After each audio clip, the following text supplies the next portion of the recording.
Wow.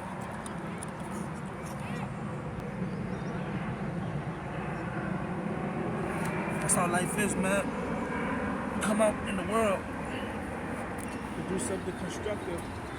As soon as I fix all the kinks in the camera and shit, these dudes gotta be playing rugby and they gotta be playing right in front of me.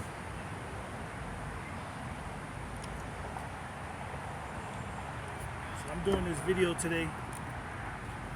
Figured I'd come out to the park.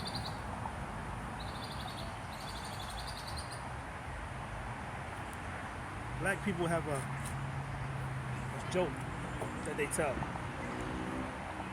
When black people started to get money in the 90s, we came up with this joke. The joke was, what do you call a black man in a Mercedes? And the answer was, call him a nigga in a coupe. That was the joke. So now I got a white man's joke. A white man's joke, especially mainstream whites in America. They say they know black people, they know black people. Anytime you hear somebody use the terms white and black, they're a racist. There's no such thing as black people or white people. There only exists melanated and non-melanated people. And the melanated people come in different degrees.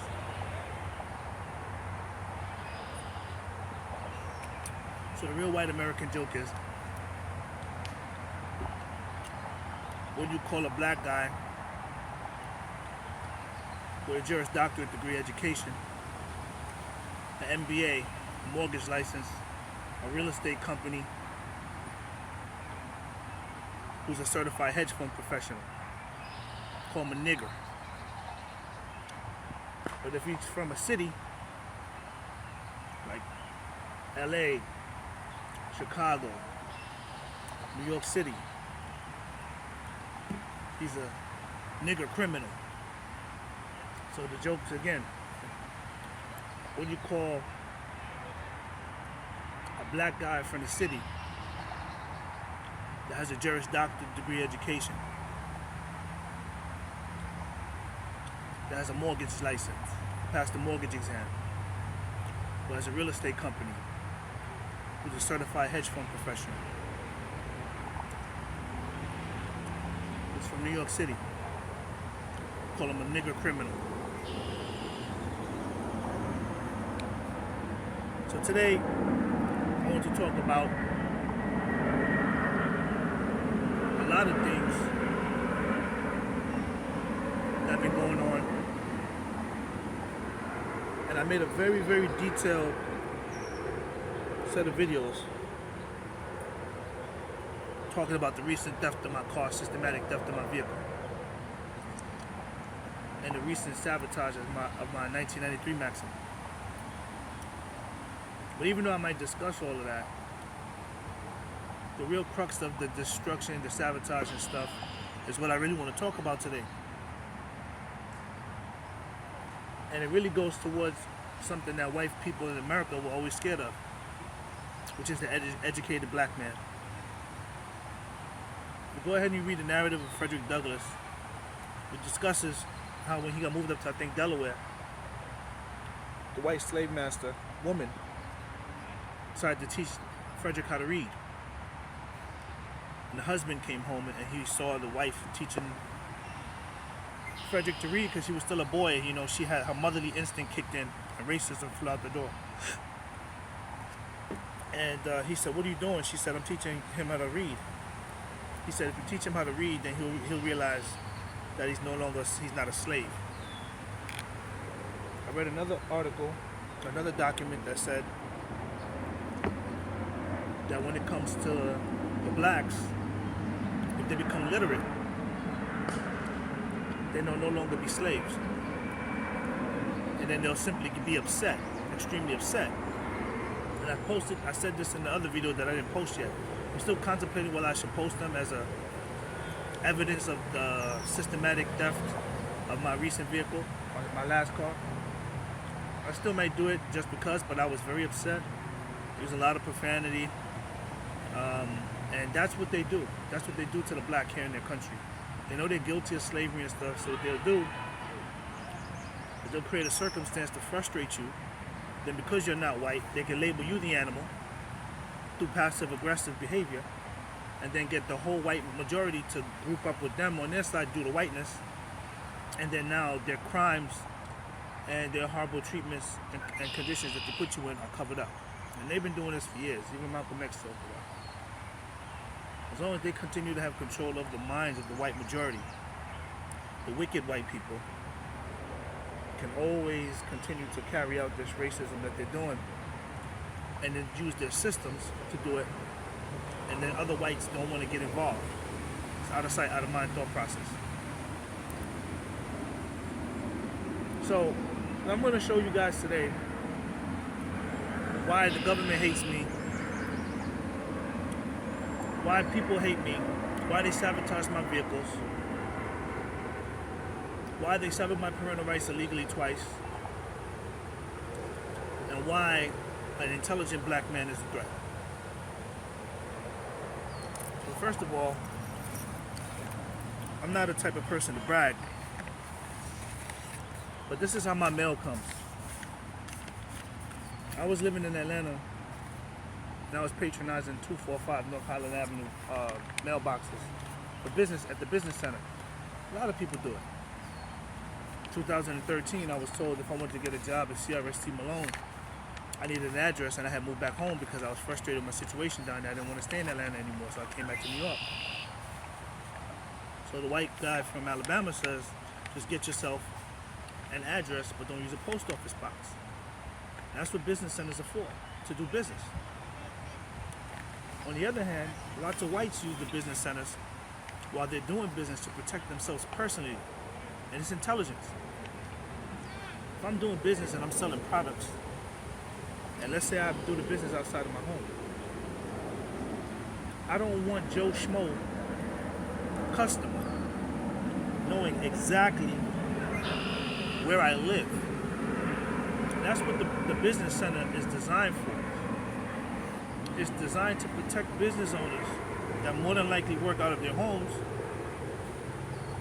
don't have a corporate office or major establishment, from people showing up at their homes while they're conducting business. So they would break into my packages that would arrive there, open my stuff. One time I ordered a book. Whoever's watching my bank account saw what type of book it was. The guy tried to hold on to it and keep it and not give it to me until I kept pressuring him to give me the book. Look again, and they said, oh, here it is. I'll order packages. The package comes from up north and goes down south. It's open. Anything I order. And even when I started ordering stuff to come to the house in Woodstock, packages would be open.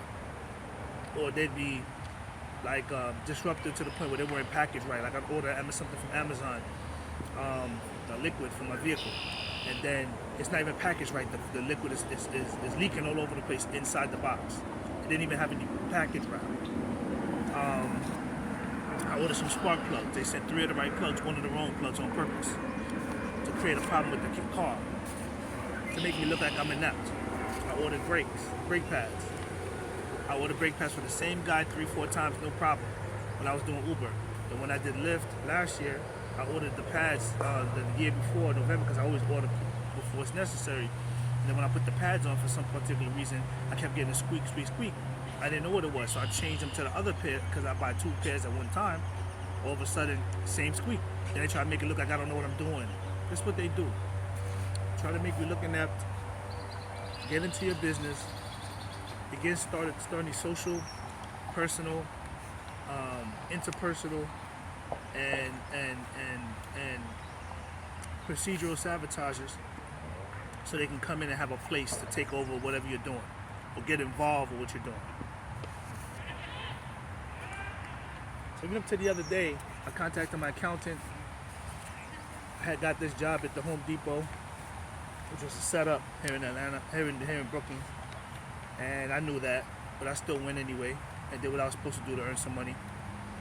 And they used that employment to call up at the job, asked if I know how to do a plenum job, and when they confirmed I know how to do it, they sent someone to drop the oil out my engine and sabotage that car because I did an oil change and I didn't drive it nowhere but across the street back and forth for about a month to 2 months, about a month, or 2 months at most.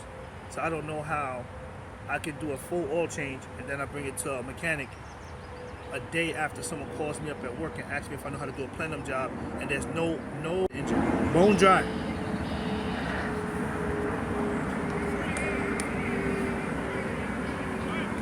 So anyway, they've been breaking in my packages. So I spoke to the accountant.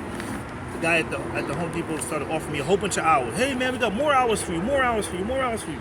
But they know that I do my taxes every year because I'm incorporated in Georgia, just like they're incorporated in Georgia. So they know I have my companies. And the year before, when I went and filed the taxes, I filed the taxes and told the truth about the harassment and sabotage I was going through because I'm doing business. So I can't be doing business, and I'm taking losses, and I don't explain those losses to the accountant as to what's going on with the books. So the accountant told me, he said, what we're going to do is we're going to write off all this stuff for you next year. Never heard that before. So I guess this year I wasn't supposed to file for 2021. I was supposed to look like a fraud, like I wasn't doing business, even though I had two LLCs and was doing Lyft also to keep everything going. And as soon as tax time was over, all of a sudden, the Georgia Banking and Finance Department sent me the title to the vehicle. So it's kind of like they held out on giving me the title to my one car, so I couldn't personally move forward with my life, like get my license earlier by February and all that type of stuff. They're just covering their butts because they're racist. And all the stuff that they've done on the basis of race, they have to try and make me look crazy, but then they're holding on to documents for no reason in surplus of 30 days and playing all these document-based witchcraft games, which is what they were doing anyway when I was down there. So lo and behold, I wasn't able to get any of the paperwork to move my life forward until about maybe around May 1st. About April 15th. Somewhere around April 10th to April 15th. And I've been here since January. So they intentionally stole 3 months of my life, wasting time on paperwork. And then by the time I got my paperwork, they sabotaged my Maxima. Then they sent me to go work at the Home Depot and had people harassing me and showing up there at the Home Depot. Then they created a hostile work environment. Then they lied and said that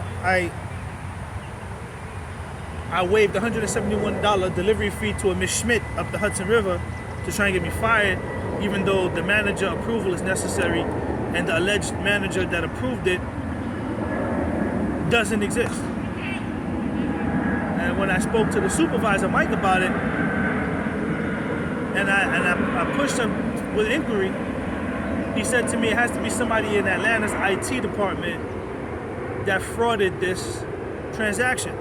So here we go again. You got Home Depot.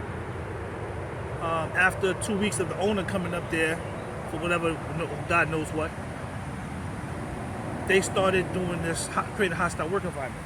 So obviously it's for me to leave. They've been doing this for years though. If you look through the videos on my channel, you'll see that they always create a hostile work environment for me on purpose in hopes that I would quit. Then they try to make it look like you're unstable, you don't want to work, but they're doing it on purpose. And then when you go to so many different places, you look like you're jumping from job to job to job and you have a problem. But I'm gonna, like I said, I'm gonna show you why they're doing this. So lo and behold, I told the guy I gotta start doing my taxes, man. It took me about a week and a half to do the taxes. Called up the previous guy, sent him all the information, charged me $500 for the 2 LLCs, the 1099s, and then the 2 W-2s that I got from People Ready and from Acton for Central Casting.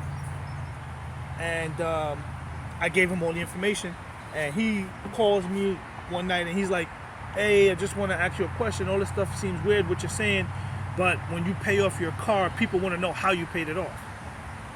I mean, who's all up my ass that that's their damn business? I'm not asking people what they do with their finances. Why are they trying to look for a problem with mine? And this is what I'm talking about. This is what's been going on.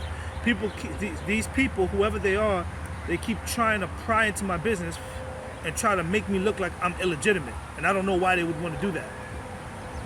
So anyway, get the taxes done, submit them. The lady calls me. She's like, "Hey, this is about 2 weeks ago." She says, "Hey, do you wanna?" She says, "Do you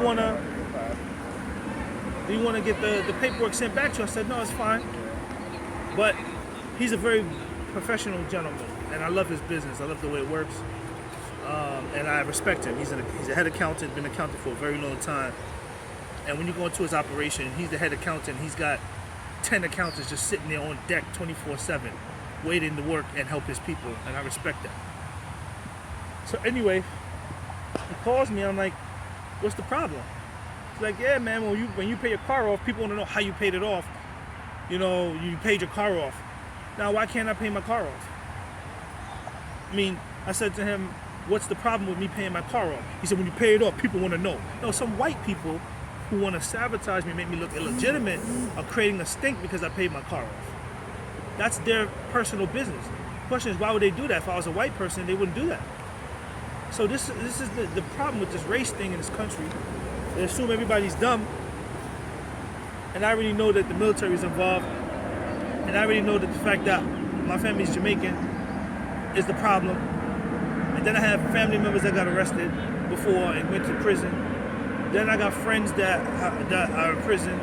So these people, they have a narrative in this country that if you're a city dweller or you're not going to submit to white supremacy, they're going to use the ideology of crime and criminology to demonize your image and you as a people.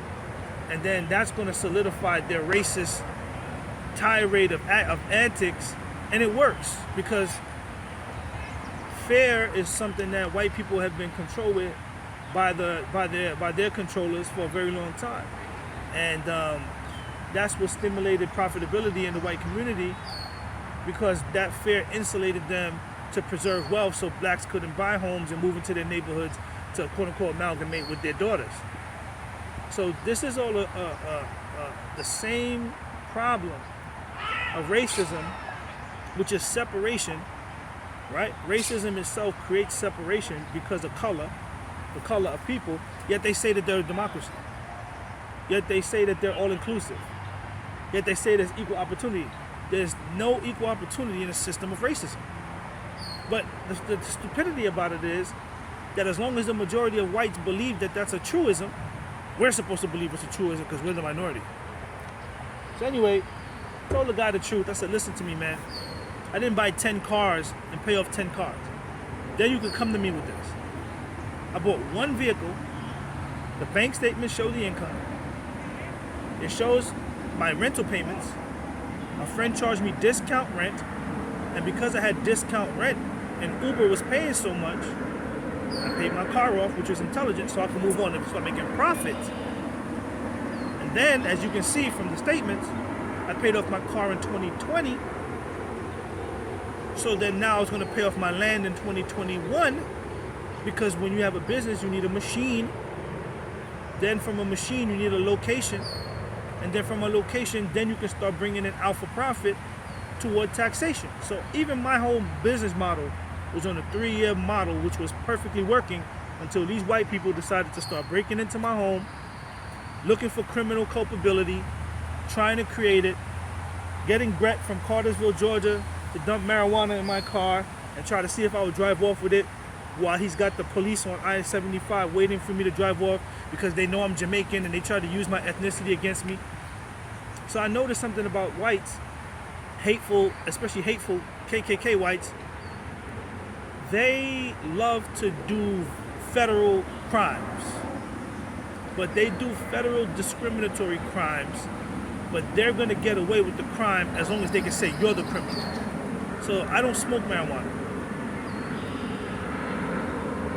But I used to. So they know that because I did music to get into all that. And they know I'm Jamaican. So by arresting Buju Banton and keeping Buju Banton in McRae, Georgia all that time, they were studying him like a chimp in a maze, in a glass, and then now they took out all the stereotypes of Jamaicans and stuff on me. You know, even when I bought my land, they paid this dirty black American chick to get in my car and book my Uber in 2020, and she's gonna get in my car and say, oh, you Jamaicans are all the same. You just wanna have a big house full of women and sell drugs. Now that's such an ignorant, stupid statement to make, but that's the perception she has as a black American from Georgia because they're ignorant towards diversity. And just because I can speak Jamaican patois, and that's my culture, doesn't mean that I'm ignorant and I don't have an education. And that's, again, the discrimination and ignorance. So these people are full of ignorance. And when somebody is ignorant, the definition of being ignorant is being a nigger. So these people are the real niggas, but they want you to be the nigga to justify the white supremacy because they're whites. And they want that whiteness to be supreme. And as a result, they exercise that when you discuss the truism of what racism is prejudice plus power. So they've been prejudiced because I'm Jamaican. They're prejudiced because I have a cousin that did time in prison. They're prejudiced because I'm from the city. They're prejudiced because I bought land and they didn't want me to live in Jasper County, Georgia on 6 acres. They're prejudiced because I'm black and I'm not just getting a real estate license and petitioning to work for their company. I'm petitioning for a license to start my own company. Now it starts getting, now the truth of the matter, the meat of the matter begins to be exposed. See, I'm supposed to be doing what makes them comfortable. And the average person in Georgia can't read past a certain level, much less has the ambition to really do something out of the ordinary. They're now doing it, but it's mostly women on top of it. Most of the men are not even in a qualified position to take part in anything, and they still have this southern culture where, throughout the country, they still have this southern culture where the black male is always downtrodden, always dependent on the woman, he can't read well, etc. So even when I was at Metro Brokers one day, I went to take the MBA class, and they sent a white attorney there. He's sitting next to me, and he's trying to talk to me as though I can't read the contracts. I've been in real estate all this time. I got my broker's license.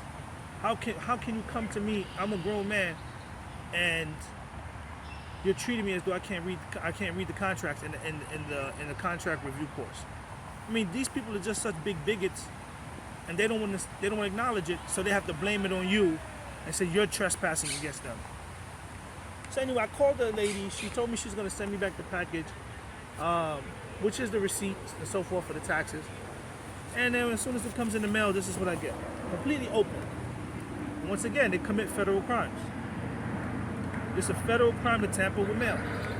Mail tampering is a federal crime. But they ripped it open enough to peer into the documents and see what it is. And then they delivered it just like this. But this isn't the first package that they've tampered with since I've been here since January. As I mentioned before, it's not the first package that they've tampered with in the past 4 years.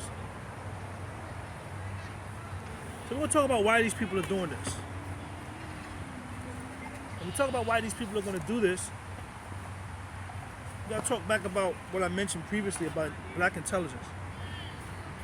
By law, by federal law, these people created a system where they prevented the blacks from being able to read. It's illegal.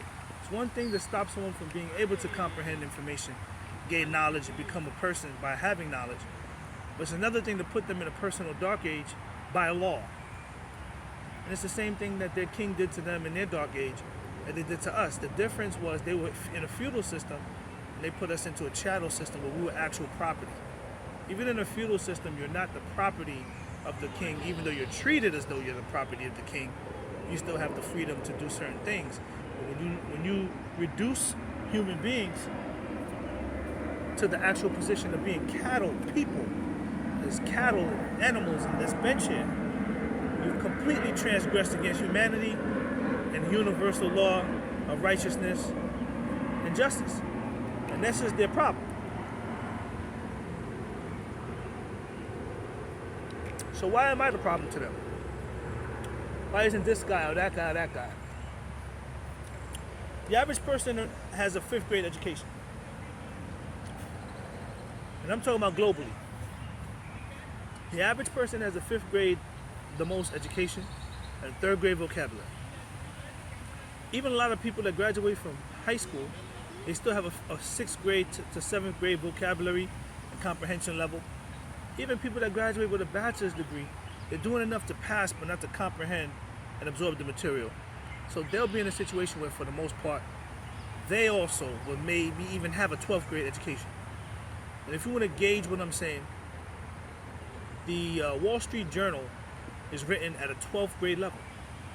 And the average person that reads the Wall Street Journal can't even comprehend many of the words that are being used in that book, in that journal. Okay? So even when I read the Wall Street Journal, they use a lot of language that regular people cannot fully comprehend. But as a result of that, it puts us all in a situation where we're all being controlled. And they don't want certain people to have certain knowledge and certain information. And they damn sure don't want black people to do so either. Because if they get black people to do so, then they're going to find themselves into a situation where there's going to be competition in business, competition for real estate, competition for, I guess, control of their nation. And it's a white nation. See, the police came, they always do that. They circle around actually looking for me. That's what they do, because I just wrote them up or made the other video about them and sent it and posted on YouTube. So they be harassing me, pulling around, staring at me. But this is their job, to support the white supremacy. So what we're going to do is go over some documents real quick before I get into the material. I'm one of the most intelligent black men in America. I'm not saying that because I'm yanking my chain. I'm saying that because I actually put the work in. I busted my ass all my life being studious because I figured the streets is a short stop. And that was one of the first things I heard when I was growing up by Biggie Smalls. The streets is a short stop. Either you selling crack rock or you got a wicked jump shot. And if those are the only two options that you have, I think that you have a very poor reality. And there's libraries and so forth. So my first job was at the Brooklyn Public Library, Grand Army Plaza. I loved my job. Loved to read when I was a young boy anyway. My first book that I ever read was called Black Beauty. Big, thick book like this. I was a child and I finished it. Always studious. Always been an A student since kindergarten. And even though I went through my challenges, break up with my parents, whatever, I still stayed studious. And in high school, I kind of strayed away because I was frustrated at my living circumstance. But by 10th grade, I was able to get a grip back on myself and start getting back my scholastic attitude. And then I got into college. Now, I didn't want to go to college. I started training myself in high school to be a singer. And I told my mother, I said, Ma, I don't want to go to college. I said, I want to go to be a singer. She said, what do you mean? I said, Puff Daddy, it's 1998. I said, I just graduated. I said, Puff Daddy, this guy named Puff Daddy, he owns a company called Bad Boy Records. And him and his whole label is going to be down in Texas, and they're going to be doing a concert. So I want to go down to the concert, and I want to sing for him, and I want to join his company because I'm a singer. And I spent from 10th grade to 12th grade working out. I took weightlifting every single semester. From 10th grade all the way to senior year, I was diesel. I had my own weightlifting set in the room. I was benching like 245, 250 rep.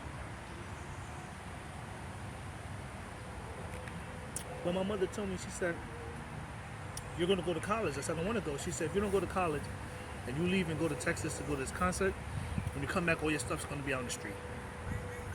So I was scared. I was young. I graduated college at high school at 17 because I started school at 3. So I'm like, I don't know. It's a long story. I was scared. I was crying. I told my friend my whole dream is being thrown away.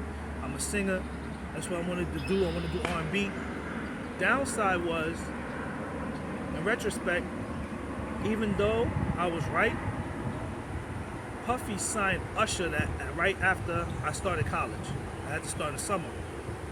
And I believe that Usher is like his family association. So, you know, that changed everything. I grew up on Boyz II Men, where they were singing in suits Usher was the first artist to truly come out with a more retro feel with, you know, leave the one I'm with, start a new relationship with you, this is what you do. That brought a whole new flavor to R&B, a more upbeat, quick tempo, instead of, let's no way till the water shines. It was all sultry and loving, you know what I'm saying? Even with R. Kelly with 12 Play, you know, we was getting it on and grinding, but Usher brought a whole new up-tempo flair to R&B, and that kind of knocked me out the box too, because I wasn't prepared for that. So I found myself in college, and I joined the Urban Legal Studies program, which is a customized legal program. We're supposed to do 3 years undergrad, 3 years law school, just like most 6-year engineering programs. Ended up going to the program. They had some white people come in there maybe about a month after, and they're asking how many people have a family member with a RICO charge. So I raised my hand, I looked around and with embarrassment, but there was like 4 or 5 other people there. Well, lo and behold, I was the only one out of all of us that raised our hands that graduated.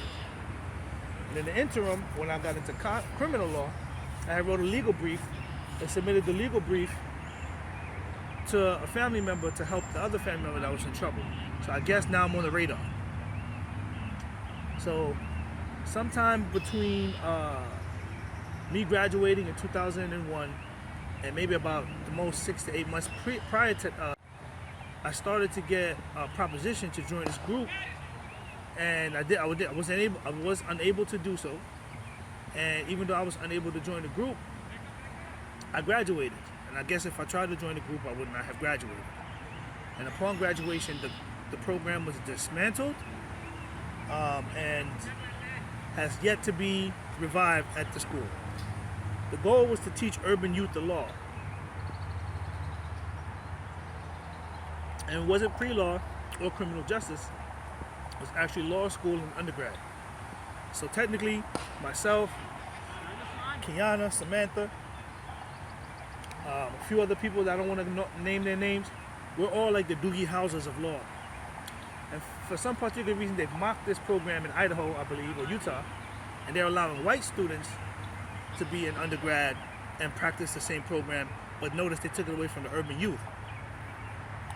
So in 2001, this is 2021, I graduated from the City College in New York with my bachelor's degree.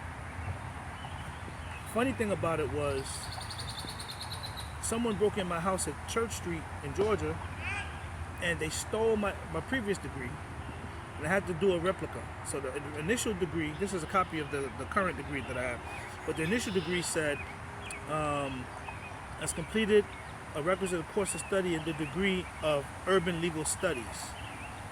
Now, because they dismantled the program, they give you the degree. It says you just have a general bachelor's of arts degree. This is the political cover-up that we're going to start getting into. We'll talk about from the inception of where it started and where we're at now and why it's been going on for so long.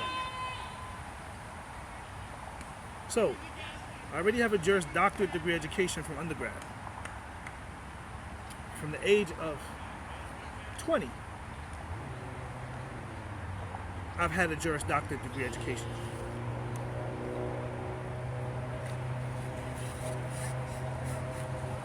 After that, I had applied to go to the Air Force. Took the Air Force Officers Qualification test about a month to the most a month and a half before 9/11. So I passed the exam on point. Okay. I failed algebra once, because I transferred schools. I transferred from Sheepshead Bay and then went to Madison High School.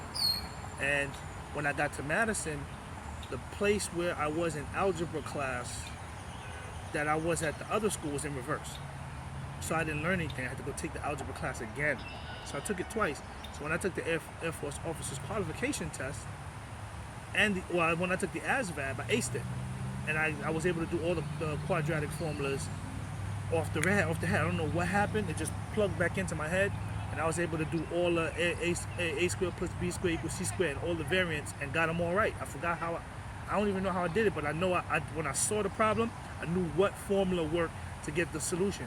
And he was like, "How'd you do that, man? You aced the ASVAB." I said, yeah. He said, man, you real smart. He said, yeah. He said, so what you want to do? I said, I got a bachelor's degree, but I'm 20. I said, I want to be an officer. He said, oh, okay. Well, what you're going to do is you got to take the Air Force officer's qualification test. Now, mind you, I'm the Doogie Howser of law. I already have a Juris Doctorate degree education, thanks God to my professors that were all attorneys. So I took the Air Force officer's qualification test and I passed that too.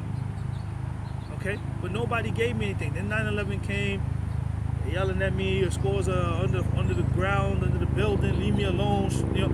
But a lot of it was these sergeants.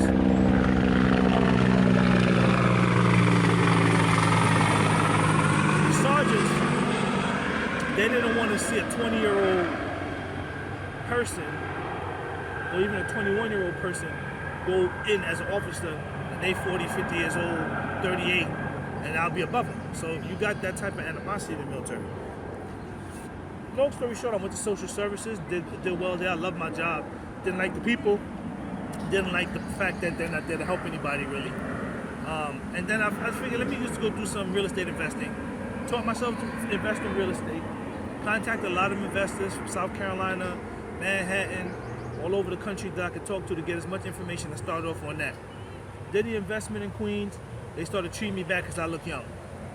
So even up to the other day when I was at this Home Depot, I grew my hair out and they treated me a certain way. And as soon as I cut all my hair off and went and got lowered my hair with a low Caesar, they started treating me like a child again because I look good. So, you know, this is one of the curses of being a sexy motherfucker. You know what I'm saying? So anyway, did the social services, didn't work out. My friend says to Brandon, man, why don't you move this down south with me? Get down there, he died. He's dead the week before I get there. I'm depressed. And I decided to go back to the Air Force. So I signed up to the Air Force. Went to the Air Force, it's the D-214. Got in there, realized I'm around a whole bunch of children, including the damn sergeants. They're chastising me, they're calling me nigga.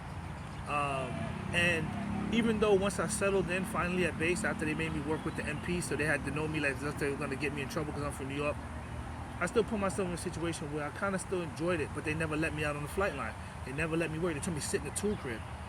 And by sitting in the tool crib, being nervous, not understanding my position yet, I tried to help somebody and I was in a rush and I stepped on this thing to try and do it automatic because I saw another airman do it, but I didn't know how he did it.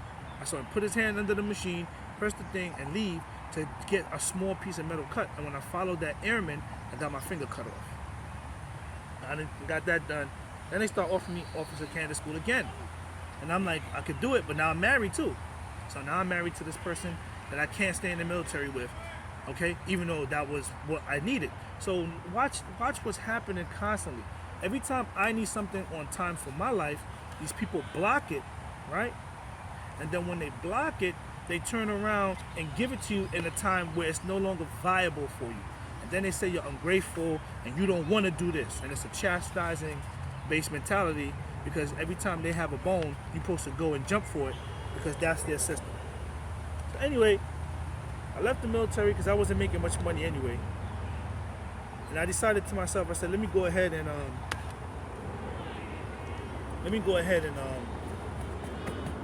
go back home. So I came back home and they started having people following me around to look for negative things toward the military. They broke into my Yahoo account, my bsbiz at yahoo.com, combed through that looking for I don't know what, shut it down. Then I created my current email, bsbiz11. Then they started forwarding mail from the Yahoo account to the Gmail account, which I don't even know how it's possible without the hacking. So once again, now since I left the military's been doing this stuff. And I saw it happening and I didn't really worry too much about it. I was more focused on my marriage and living my life and trying to still, have a career. But then they started sending people at the job to look bad at me, to look funny at me. I would get a picture of some Moors and I would put it on my desktop at work and just look at the picture of the Moors. I would come into work on Monday and then they would erase it from the computer. So they started doing this harassment following since I left the military. Long story, me and my first wife got into a big argument. She left. I was going to file for a divorce. My secretary told me not to do it, give it another chance. And that's when she came back, got pregnant, then we got married. Then she got pregnant, and I didn't file for the divorce. And with a growing family, I couldn't stay in a one-bedroom. In a one-bedroom next to my mother. So I bought a home, and went back down south thinking that would help.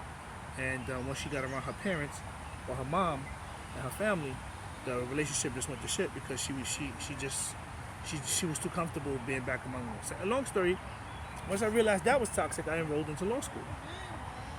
And by the time it got so toxic, and I started seeing that she wasn't listening to me, she could bring in my son over to her mother's boyfriend's house, where I told her don't do it. And then I found out that these people were drug dealers. I said, okay, I gotta get out of here. So I went down to Atlanta Police Department, and I applied for a job. They asked me, what do you want to do? Why you want to work here? Why you want to work? So notice what I'm saying to you is every time I try to make a step forward, there's some form of resistance and a block. And all the time that I was down there, I was applying to almost every state job that I qualified for. With a bachelor's degree means that you're willing to be, you're able to be taught. Okay, down south, when you get down there, to discriminate against black people and make it harder for them to get jobs, they say that you have to have a degree in what you're applying for, which is so rigid and stupid that it's just a means of ostracizing and ousting people from viable employment on salary. So I applied to jobs at the planning board in Atlanta. I applied to jobs all over through the state. They never gave it to me. So one day, my ex-wife comes in, high as a kite. Told her she can't come up in there 3 o'clock in the morning, and like this, we're not roommates. Her mom tells her call the cops, and that's when I realized that the mother's a ruthless bitch, and she's gonna do anything to steal the brand new house I just bought, basically. Because if she tells the daughter to call the cops on me, and we're married, and the daughter's at fault because the daughter's hanging out all night with them and not listening to me, then they're just trying to use me and the marriage to have the benefits and the amenities. And when shit hits the fan, she's gonna tell the daughter to call the cops on me to get me arrested. If the police come and I get arrested, then I'm in a situation where they're probably gonna put me on a restraining order. If they put me on a restraining order outside my own home that I just bought, then who's gonna help her watch my son? The mother. And she would move in, and then the family moves in, then they take the house by using the marriage certificate. So I applied to law school, and I told them, I said, listen, you're gonna take your daughter back. They wouldn't take the daughter back. So I filed for a divorce in Clayton County, and she came up with me. Positive side of that was, because she was there and my son was there, we're able to get some housing assistance and get cheap housing, and she was able to work because I couldn't work my first year of law school, which screwed me anyway to stay with her. The negative side was she made my life a living hell because we had an open divorce case. She ends up wanting to go sell weed to make me look like shit, to get me ousted, and then they believed it was me. They blame it on the black nigga, Jamaican, New Yorker, who got family, who went to jet. You know, all the stupid story tell shit, but that's not the truth. So no one wants the truth. They only want to save themselves. Then her father's a big time Mason down in Macon, and majority of the lawyers at the law school are Masons. So they use their Masonic fraternity alliance to just blame me to cover the daughter, and then that's what these people do. They're not going to chastise their children and teach them to grow. And when you sacrifice your life for somebody, give them a fucking home, take them out of the hood, bring them with you to North Carolina to the military to try and help them, this is what they do. Now, when I was in the military, I had went down to see her before we got married, and the dirtbag aunt was in the Army. So she tried to pull rank on me and called the base, told the base that I kidnapped the niece, her niece, so my wife, my girlfriend at the time. So my sergeant, wonderful man, Sergeant Robles, excellent Hispanic gentleman at Pope Air Force Base. He was an excellent man, great leader, everything. So one day he calls me, he said, Amendarla, he talked to you. I said, what's up? I go in the office, he says, hey man, did you hear what happened? I said, what happened? He said, your girlfriend's been kidnapped. Kidnapped. Now, kidnap means somebody's a kid. She's not a kid. She's over 18. So if she can go do pornography, I don't see why she's a kid and who's being kidnapped. So I said to him, no, I don't know about that. He said, well, she's been kidnapped and they want to know where she is. When's the last time you saw her? I said, I wanted to see her over the weekend. I was with her on Sunday, and the last place I know, I left her with her friend, Courtney, and I drove back to base. He was like, okay, thank you, sir. So what I'm trying to show you, even with that, is that the family members are dirtbags, and they've been had it out for me from the jump. Because I'm not from the South, I'm light-skinned, They didn't find a nigga with a degree who could take them in the military, who's in the Air Force, and bring them nowhere. They just fucking goddamn hating ass losers. So they already had it out for me. So when push comes to shove, you know, I go and I come back home or come back to base. The sergeants, you know, she made up a lie and said that I took the daughter. So they was hoping that I took the daughter to Pope Air Force Base and she was in the barracks and I get in trouble. But what happened was she was out smoking marijuana with her friend Courtney and fucking partying all night, and then was at Courtney's house and didn't answer the phone. So they thought that she was with me, and then they called the base on me. So notice, these people are using their military connections and their rank in the military to even try and destroy my military career. So why would you think I would? Why wouldn't you think I would file divorce after a certain amount of time of dealing with the toxic family members? And then I got a real estate license. Why would I stay in Georgia, have a real estate license, and be married to a whole bunch of fucking dirty ass drug dealers who hate you? And the girl's not listening. So you know, you start to move on, and then when you move on, she gets more jealous because now you're in law school. So you know, if she can get you to do something, anything, to make you fail because she don't want to see you go nowhere because she ain't going nowhere, that's what they're going to do, and that's what they do. Then their daddy comes out of nowhere, out the thin air, and he ain't been around, never been there, and he used his Masonic pole to screw me. So after that got fucked up, I went back down there. She started staying at the mom's boyfriend's house, and I ended up figuring out what to do. They set me up, lied. I was working for a company called Allegiance Security out of Decatur, and they set me up. I was supposed to be watching a parking lot. And you know, if you're watching a parking lot or parking deck, you need to be roving security. But they would tell me to come stand out on the post for a certain period of time to watch me on camera. I don't know why. So now, in retrospect, they did on purpose because I had filed for the divorce in Clayton County, and more than likely the Clayton County people wanted me to work down in Clayton County so they could monitor me and then find me as a criminal. That didn't work. So they kept sending investigators, FBI agents, coming to ask me questions while I'm standing up. So long story, nothing to doing mattered, and I wasn't smoking weed or nothing like that. I guess they was hoping to catch me, find me smoking. I'll probably smoking and stand out there and get arrested, but I ain't smoke. So long story, they sent the guy one day to steal the 300ZX Nissan, 1988, and then they blamed it on me, said I didn't secure the place, they got me fired, and hoped to see how I would do. So I called Georgia and I asked them for unemployment, and they give it to me. So she went to work for a little while, that shit got stagnant, and I'm sitting at the house. I watched my son for up to about 2 years, being a stay-at-home dad, and then I couldn't do it no more. I had to get off my ass, so I said, let me go do this truck driving shit. Ended up going to the trucking school, passed. Then I had more people coming after me now at the orientation. So this is what I'm trying to say. Every time you're doing something constructive, these people show up to fuck you up. So anyway, I graduated eventually. She's starting to fight every day because I'm doing something constructive, just like my homeboy going through right now with his woman. And I found myself in a situation where I got in the truck. Then they started chastising me, treating me like shit, with some more type of built-up animosity when I got in there. If you don't want me to work for you, why are you listening to stories and then holding it against me, and then when I'm working, you trying to prove it right? So anyway, that whole trucking debacle was an issue.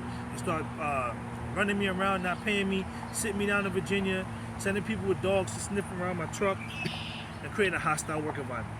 And it's been continuing ever since. So along the way, I already had my license. Eventually, I went and got a truck. They sabotaged the truck. The other videos for that is there. And I was trying to go through these documents.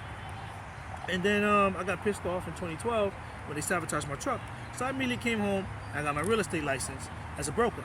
Took the broker's test, passed the broker's test, figured I stepped myself up. Then I wanted to work, but I couldn't because I had to take care of my family and I had to make money. So I'm back in the truck again. And then I didn't want to stay local around her family. One day, while I was working, I came home and her mom was there with the boyfriend, and she told her daughter to put me on child support because I was a truck driver, and she said no. She said, if you don't put him on child support, I'm not watching your son no more. And I had to immediately quit the truck driving and come home so she can get a job because her mother wouldn't watch my son anymore. And this is why I discuss in my book that monogamy doesn't work. Multiple monogamy is the only solution, especially in the economic system. We're going to get into that. So anyway, long story, I got my broker's license and trying to make the thing work out.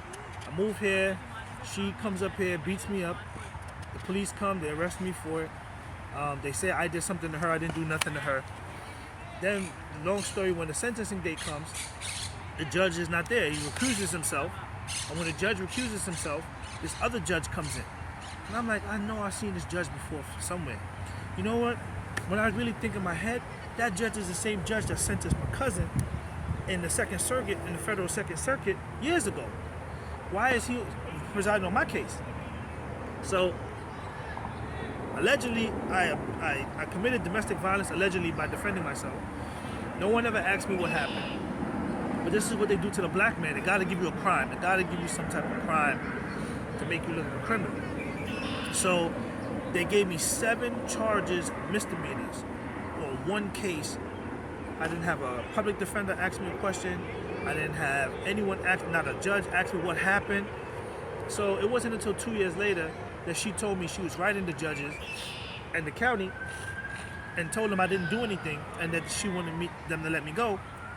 But because of the fact that I went to the Urban Legal Studies program and they knew I knew the law, and I have a family member who had an issue, and this is a powerful knowledge to have to be an attorney and not be on the side of the white supremacy, they turned around and made the state pick up the case.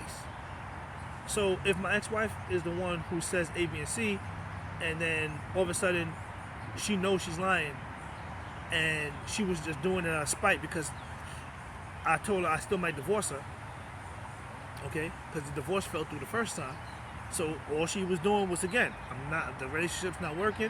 I already moved to New York. We separated. You begged me to come. I let you come. Then when you come, you automatically come with the drama.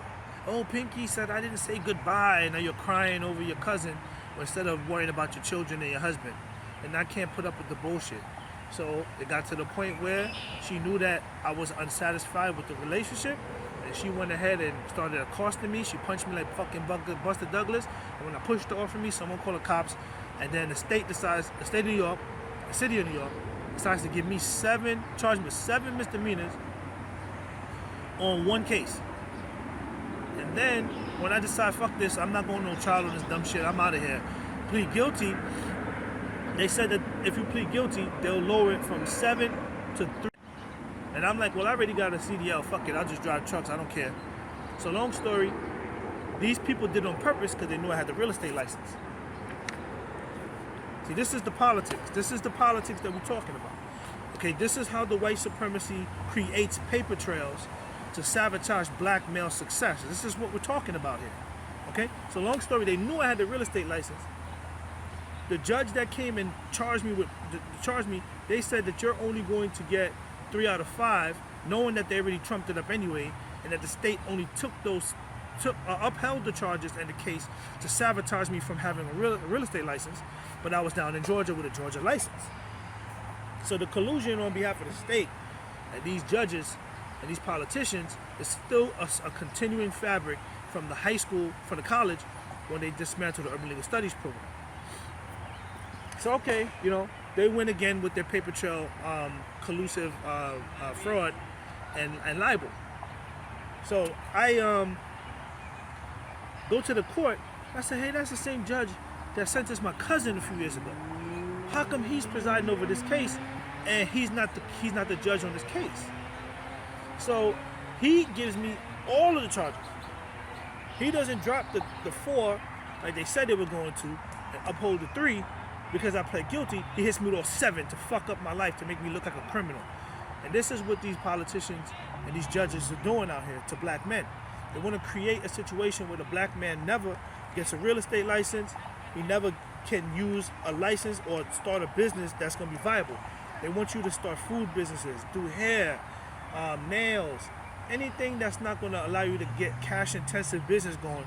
And the only way they can do that is by applying the criminology crap, by criminalizing the black man and the black woman for the most part, but mostly the black man. They don't want to criminalize the black woman so much because if they thrash the woman, it doesn't look good. Because a woman scorned is going to tell, and if the black women tell all the other black women that white man ain't shit, and his system is a farce, then they lose profitability. Because according to Willie Lynch, like I discussed in my book, the female is the key to sound economics. So lo and behold, I went ahead and filed for the divorce from her eventually, became homeless, got a vehicle given to me by one of the mechanics that worked at Warner Enterprises, and I worked there before, so even that was probably a setup. They were hoping I did crime or something. Then they sent this chick to me that I just married, which I think now was a setup, and we got together, and then all of a sudden she wants to smoke weed, and she wants to do this and this, all this low vibrational shit, and I'm not with it. But then I said, you know what, if we're going to build a relationship, if I bend my rules in the best interest of changing her to be a better person, I don't got to rely on no white man, I don't got to rely on no CDL, it's just me and her against the world. Lo and behold, that was the wrong thing to do, because as soon as I chill with her, she wants to smoke a blunt. I did once, all of a sudden I got a federal piss test. Like, why would you give me not a piss test, a hair follicle test? So she's somehow a part of setting me up, and she probably got in trouble before because she got locked up for shoplifting in Murrow, and she probably got caught buying a blunt from the dude that she go to. They bribed her because she's from New York, and they told her to fuck me over, and then she'll get off. And this is the type of shit that they do, and her behavior since 2018 or 19, well, since I met her, her behavior showed that that's the type of fucking dirtbag bitch that she is. So long story, 2016, August, I get a phone call. The government says, hey, you owe student loans, we need $6,000. Now, who the fuck has $6,000? I don't have it. So, if I would have had the $6,000, then I would have been selling drugs. But I wasn't selling drugs, I was homeless in a van, which they created. They orchestrated the whole circumstance. So long story, I ended up enrolling in school, and I went to California Intercontinental University. I applied for the banking corps program because I know I have a Juris Doctorate degree education anyway, and I'd be able to pass. And I put my shoulder to the wheel, and all the people at the VA, they knew what happened at the law school. They think I'm a dirty nigga, blah, blah, blah. They didn't want to give me any money until January or anything like that because they didn't trust me. You know, the black man is always the fucking enemy in this white man system. It's never the black woman. She's always scot-free. But the reality is that they know the black woman is uncouth, but they're going to always blame the black man because he's the guide of the family. And if they can keep the guide of the family down, then the family don't go nowhere. They keep slaving the woman and then enslaving the man again because they're not working together. So when I went ahead and graduated from California Intercontinental University in Irvine with a master's in business administration with a concentration in banking and finance, dual core, the white people were burned up also, extremely upset. And then on top of that, I grew my hair out. Now mind you, I had mentioned previously that when I grow my when I have my hair low, I look younger, and people assume that I'm a child or something like that. And that was one of the reasons why I started growing my hair, because when I grow my hair on my head, right, I have my mane on, and I look older. For some particular reason, the Air Force had a problem with that, and that was a perfect way for them to use my image to say that I am the bad guy, I am the criminal, I am all this other stuff, because I'm not keeping a low cut, making the Air Force look good. It's not my job to make the Air Force look good. It's my job to do what that makes me feel comfortable. But notice, that's also chastising me based on discrimination of my culture. My family's Jamaican, okay? But then America hates Bob Marley. America hates Marcus Garvey. America hates Jamaicans. So here we go again, this big conspiracy from FBI, CIA, who controls and works directly with the Air Force to destroy the black man that's living culture, okay? Especially culture that's not manipulated by them as a black Americans.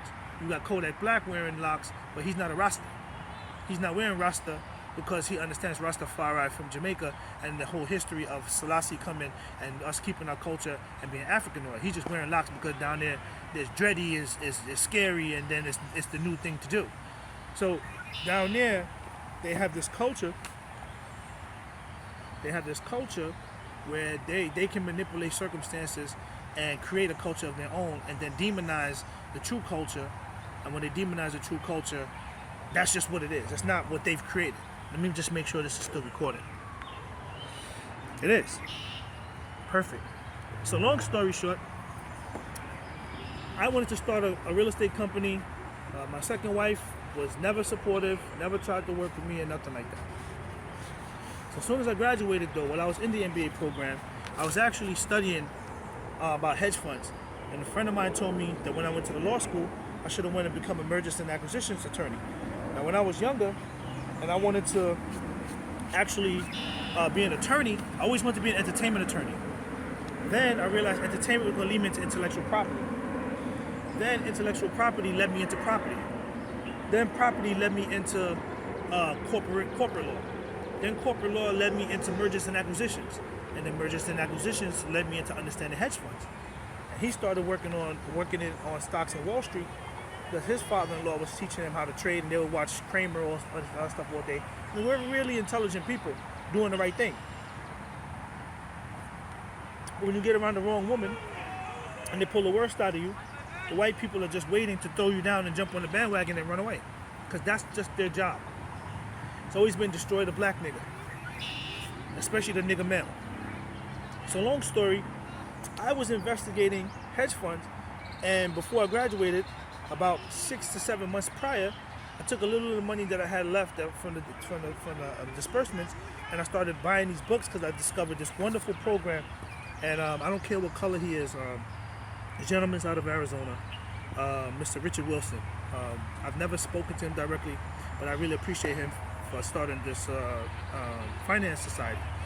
And basically he allows you to get certificates in investment banking, hedge funds, and two or three other major capital market based businesses.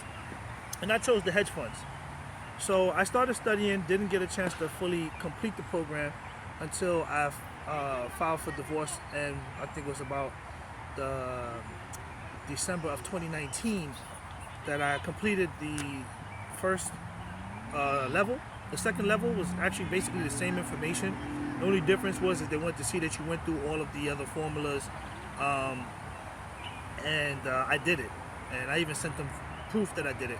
And when I went to go take the exam to actually test out for the second portion, because when I first started it, you didn't have to take two different types of courses. You had to take one full course, pass the first one, read one more book, then test out. They automatically made him he revamped the whole program, where basically the whole level 2 is all the level 1 information all over again. Basically just taking the whole class again and then testing again. But I didn't do that. But I still acquired my certification, so I am a certified hedge fund professional. And even though it says level 1, I studied all the material, I have all the books, I have all the information. I even created cliff notes and footnotes, which some company broke into my home, my rental property in last year, February of 2021, and stole my investment banking notes. So just for Richard Wilson to know, when people take your hedge fund course, even though we're looking at the arbitrage strategies basically teach you investment banking at its core. IPO issuances and stuff like that. That's something that you're going to learn directly because you'll be doing all the time. And then for company valuation, the corporate valuation is simple. Okay, you're just basing the value of the company based on the assets, and it's just a tedious ass process. You're looking at all the companies, making sure that the company value that is appraised at is a perfect appraisal based on asset value, liquidity, and basically the stock price. And then you have to calculate stock issuances, shareholder value, shareholder amounts, and stakeholder value. And once you can calculate all of that in one big succinct appraisal, then you determine what a corporation is worth, and then you can determine what its sale price should be in a merger or acquisition, or what its general sale price should be if they're just going to sell the company in general. But the key to investment banking is the appraisal valuation of the corporation is designed to understand how it's going to affect the capital market if they have stock issuances, okay? If they want to create another IPO, if they want to do a split, a stock split, and sell the split shares. These are the types of capital market intricacies that you learn and master as an investment banker. But when you start on the hedge fund level, you already should have known all of that. And now you're learning how to arbitrage the strategies that the companies have. But it's very important to understand the investment banking portion, because the investment banking portion can allow you to use corporate arbitrage strategies to increase the bottom line of the hedge fund alpha profitability. And that's the key right there, why I was able to deduce the investment banking formal understanding coupled with the MBA in banking, because I really did that, and then it all just made sense. So lo and behold, after I graduated, I had to work, I had to pay child support, and the child support was up my butt. So I couldn't even make a move, even in my own career field. Then I was married, so my wife was telling me if I went and got another job at Chase and moved to New York, then I was abandoning the marriage. All type of stupidity was going on. So I ended up going in the truck, and then just to make money, because I had to pay child support and I couldn't get a local job at the time. And I was harassed over the road, got that on the video. Then when I came home, a guy comes to me at the gym. I don't know if he's an FBI agent or not. I think he was an FBI agent in retrospect now.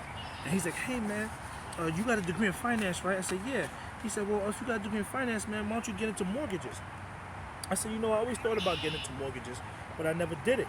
He said, well, listen, if you get your mortgage license, then I'll hire you. I said, you sure? He said, yeah. So I said, okay, I'll get my mortgage license. I immediately went home, because I just came over the road. I had like $5,000 to $7,000, $10,000 on me, because I worked my ass off basically for the whole year living over the road again. In 2000, and I believe it was 18. And I took the CompuCram, paid for the license, paid for the 20-hour class, took the national, and I passed it. And this is my safe MLO national component with the uniform state content. Date passed 2/15/2019. I have the NMLS, and I passed the NMLS to be a mortgage lender in 2019. So the real question is, how come in 2019? Since 2019, I haven't been doing mortgages. So anyway, I filled out the federal fingerprinting and did all the paperwork, and then I submitted documentation to the state after I found a lender that would work with me. And I thought, I'm sailing, man. I mean, it's one thing to be in real estate, another thing to be on the mortgage side. Now, I taught myself real estate. I started off as an investor, as I mentioned previously before, and I taught myself all the financing about it. I'm from New York City. It's the finance capital of the world. We know everything about banking for the most part. Very astute people here in the city, because we're surrounded by banks, and it's the banking center of the world. So it wasn't really hard for me. I already knew all this stuff. When I was young and I graduated from college, I studied. As soon as I got out of college, I went to the library and I went to the bookstore. I bought all the type of books about real estate investment trusts, investing in houses, apartment buildings.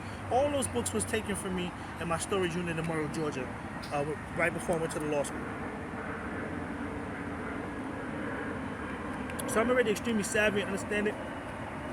I also understand real estate finance, because when I was teaching myself how to do investments, I put myself into a situation where I studied as an investor. So I had to learn hard lending. And by learning hard lending, it made it easier for me to understand mortgages. And then by understanding mortgages and the simple programs, it clicked. So by learning from the investor side first, the traditional mortgage of VA, FHA, conventional, USDA, it's just those are just federal programs. But when you learn mortgages just from the lending itself from the onset, it just becomes easy. So getting the mortgage license, it was interesting that most people fail the NMLS exam because it's more regulation-based questions and questions about how mortgages work.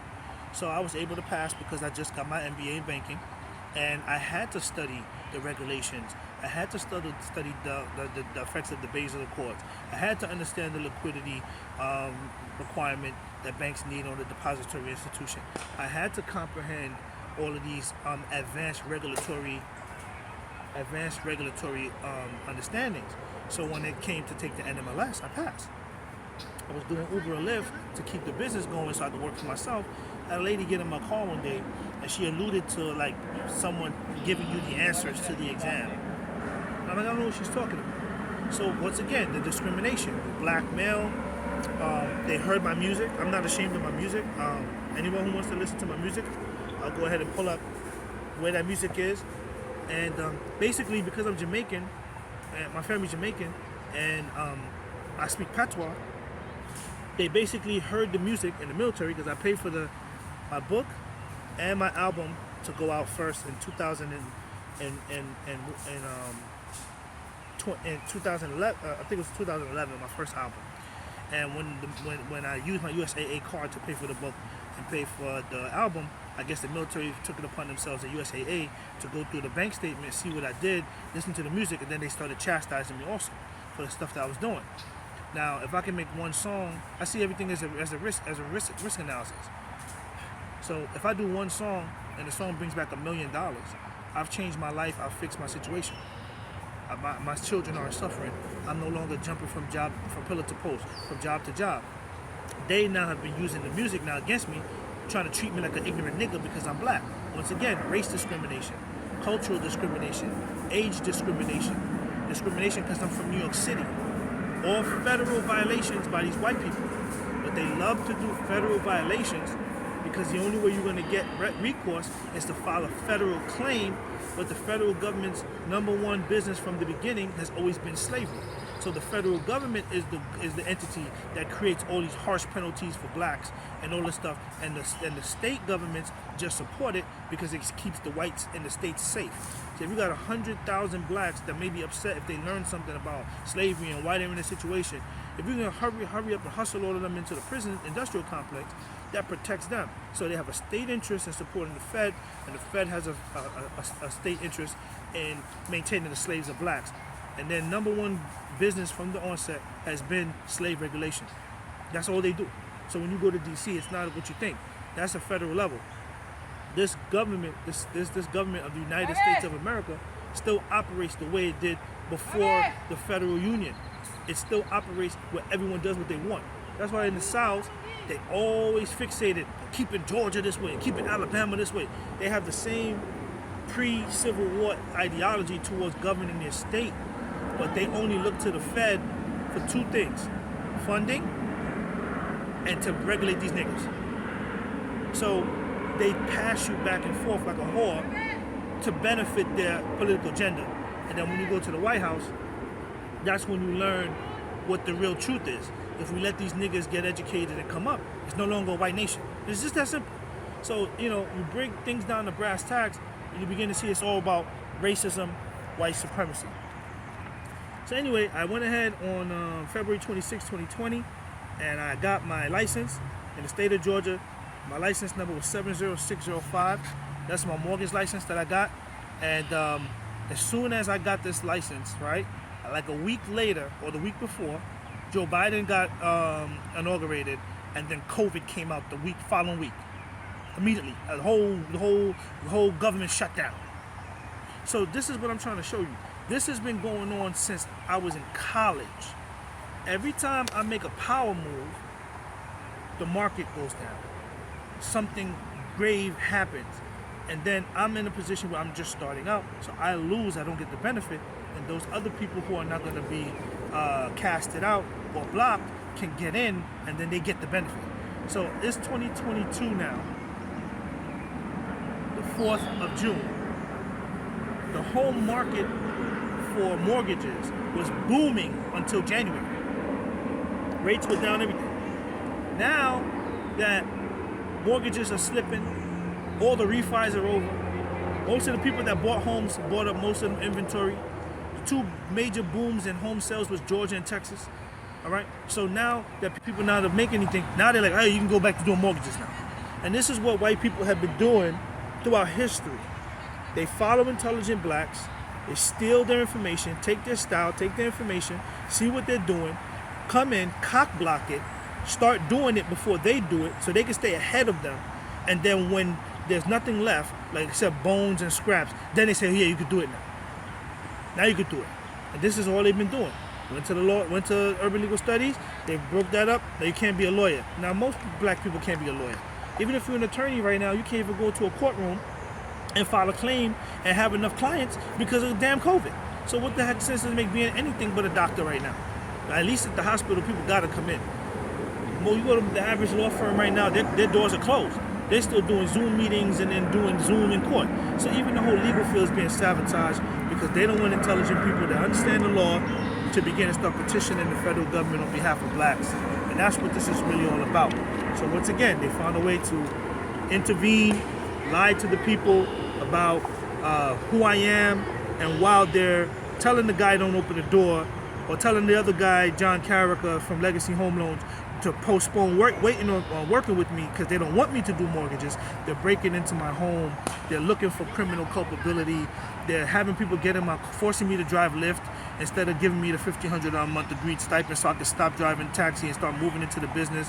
And then when I walk away, they say, oh, he walked away from his mortgage license because he didn't want to upload his driver's license. All the while they were breaking into my home, trying to criminally dump marijuana on me and stuff, and then hopefully force me to go back into trucking. So their goal was to get me frustrated, sabotage my vehicle, have me go back into truck driving while I was at the mortgage company, but they're not telling people that. They're telling people he walked away, and he's gonna walk away from a mortgage license that he spent all his money and time acquiring alone by himself on his own volition without a sponsor. I don't think that makes any sense. So in the interim of me getting a mortgage license and going through all this garbage, I decided to start my own companies. I started an investment company. When we do banking, we realized the importance of having an umbrella corporation from the onset. So I started an umbrella corporation called Darlington Yorkshire LLC. They were pissed. And that was my investment corporation. And then my investment corporation started my real estate company. Now I applied for this real estate license in August of 2020. They did not give me this license until January of 2021, after sending a gentleman by the name of Todd Walters with Your Home Sold Guaranteed Realty to cockblock me, tell me to come work for him, give him a $250 desk fee, which is the same cost of this land that I had also purchased, and they were hoping that I would not be able to do it. And then every time I would go out to do Lyft to pay my bills, they would make the black guy feel guilty that he has an agent doing Lyft. If the white people are embarrassed that because Lyft is a new idea or new technology for them in Georgia, and they don't understand it, it's not their right to make bigoted preconceptions and misconceptions of the position and the job and the money and the income, and then put that on a black guy, and they had the black guy come investigate. As soon as I applied for this license, the Georgia Real Estate Commission posted an ad in the paper saying, we're looking for people willing to investigate agents. So as soon as I applied for a real estate license for a company and start a realty, then all of a sudden they want investigators to investigate agents. This is what I'm trying to explain to you about how these people use their system. And remember, racism is not prejudice. Racism is prejudice plus power. Okay, so they're using the power at the Real Estate Commission to sabotage my realty, and they're having people dump marijuana and forcing me to drive around to make me look like a drug dealer and say that's what I'm doing when that's not what I'm doing. They're using their power and their prejudice to corrupt and their racism at the people at the banking and finance department to make sure I don't use the mortgage license. I even went to the CE class again in 2020 to keep up on par with my NMLS CE credentials. And then they got the black lady sitting there. She's like, oh yeah, you know, doing mortgages is like selling cocaine. Once you get going, it's like you can't stop. Now, you know, and this is the problem I be having with these southern blacks. When the white people put them on the spot to act like a fucking coon, they have to do it. And the majority of the time they have to do it because the goal is to upstage someone else. So they'll upstage themselves to please the white folks so they keep their position in the ultimate goal of upstaging someone else that the whites are actually targeting. Why would you come to a professional setting and say something like that and then stare at me and have everybody in the room turn and look at me? Why are you mentioning cocaine in a mortgage CE course? There's a lady at Amerisave down there. So these people are all weirdos, and they're all being controlled and micromanaged because they're still black in a white nation. And that shouldn't be the problem, but that definitely is the problem. So I want you to understand, it takes a lot of time and effort and a capability and ability to have a mortgage license. to have a real estate license and a real estate company, to serve in your military, support the nation. I was an aircraft structural maintainer. I fixed C-130s and A-10s. To become a certified hedge fund professional, to have an MBA in banking and finance, and to have an undergrad, which is basically a Juris Doctorate degree. I mean, why am I the big-time dirtbag nigga criminal? And all I do is exercise these 13 traits. Now, when I was driving and the guy at Base Mortgage Group didn't open the door, he was playing games, I ended up buying a car, had to pay the bill. So they even sent a guy, a police officer at the College Park Police to follow me, and he was able to give me a ticket. And by the time I got a chance to go to the College Park court to pay the ticket, when I paid the ticket, the lady behind the counter who was taking the money, she had this wonderful thing posted up in the courthouse. And I said, I want a copy. Can you do that? She said, yeah. And it says 13 inspiring traits of exceptional leaders. They trust you to do the job you've been hired to do. They seek your advice and input. They find opportunities to let you shine. They recognize your contributions. They have your back during tough times. They are master storytellers. They challenge you to do bigger and better things. They express appreciation. They're responsive. They know when to apologize. They give credit where credit is due. They treat others with dignity and respect, and they care. By Glenn Leibowitz. And I love this. I've held on to it for so long. You know, this is the type of stuff that I put up in my office until they sabotage it. So I even went ahead and I applied for a mortgage to buy a house in Monticello County, Georgia. It was an $80,000 home.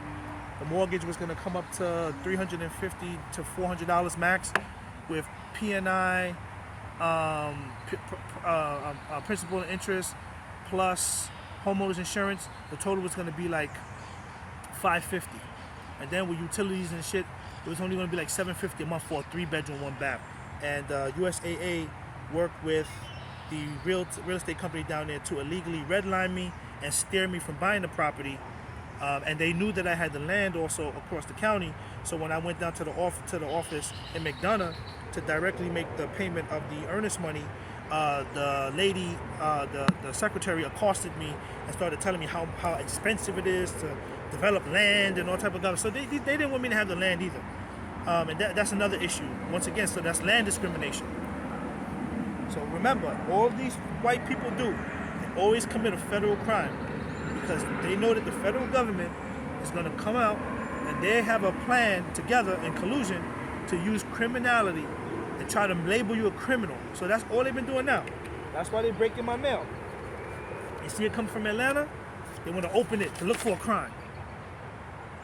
They sabotage your car, they sabotage your income, they sabotage your ability to make money. Hopefully you commit a crime to justify it as a cover-up. And this is what these people do.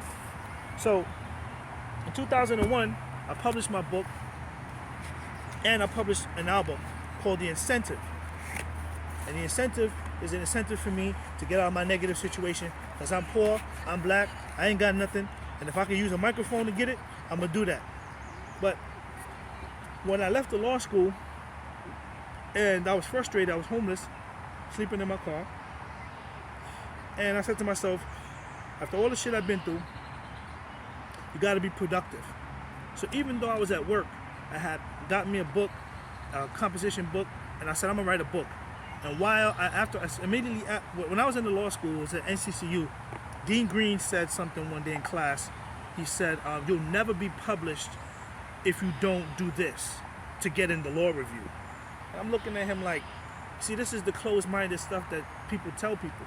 You'll never be this, you'll never be that, you'll never, and then they give you some cookie-cutter, antiquated strategy about how to be yourself and be successful.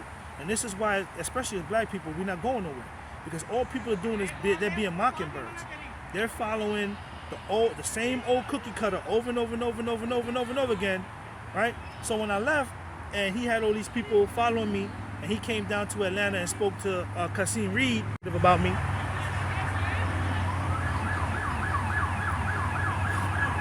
I figured, hey, let me be productive. And they paying me $8.50 an hour. They sending all these investigators and shit to fuck with me at the job. They're playing all these games, and in the interim, I wrote this book called Common Laws of Power, Unspoken Words. And I say obtaining power via self-help suffices our natural desire to achieve needed self-maturation. And many seeking a guide to empowerment must establish power over themselves first. This work provides insights on how to obtain power by use of the unadulterated laws of nature and life we come to neglect under economic guidance. I must read for understanding the basics.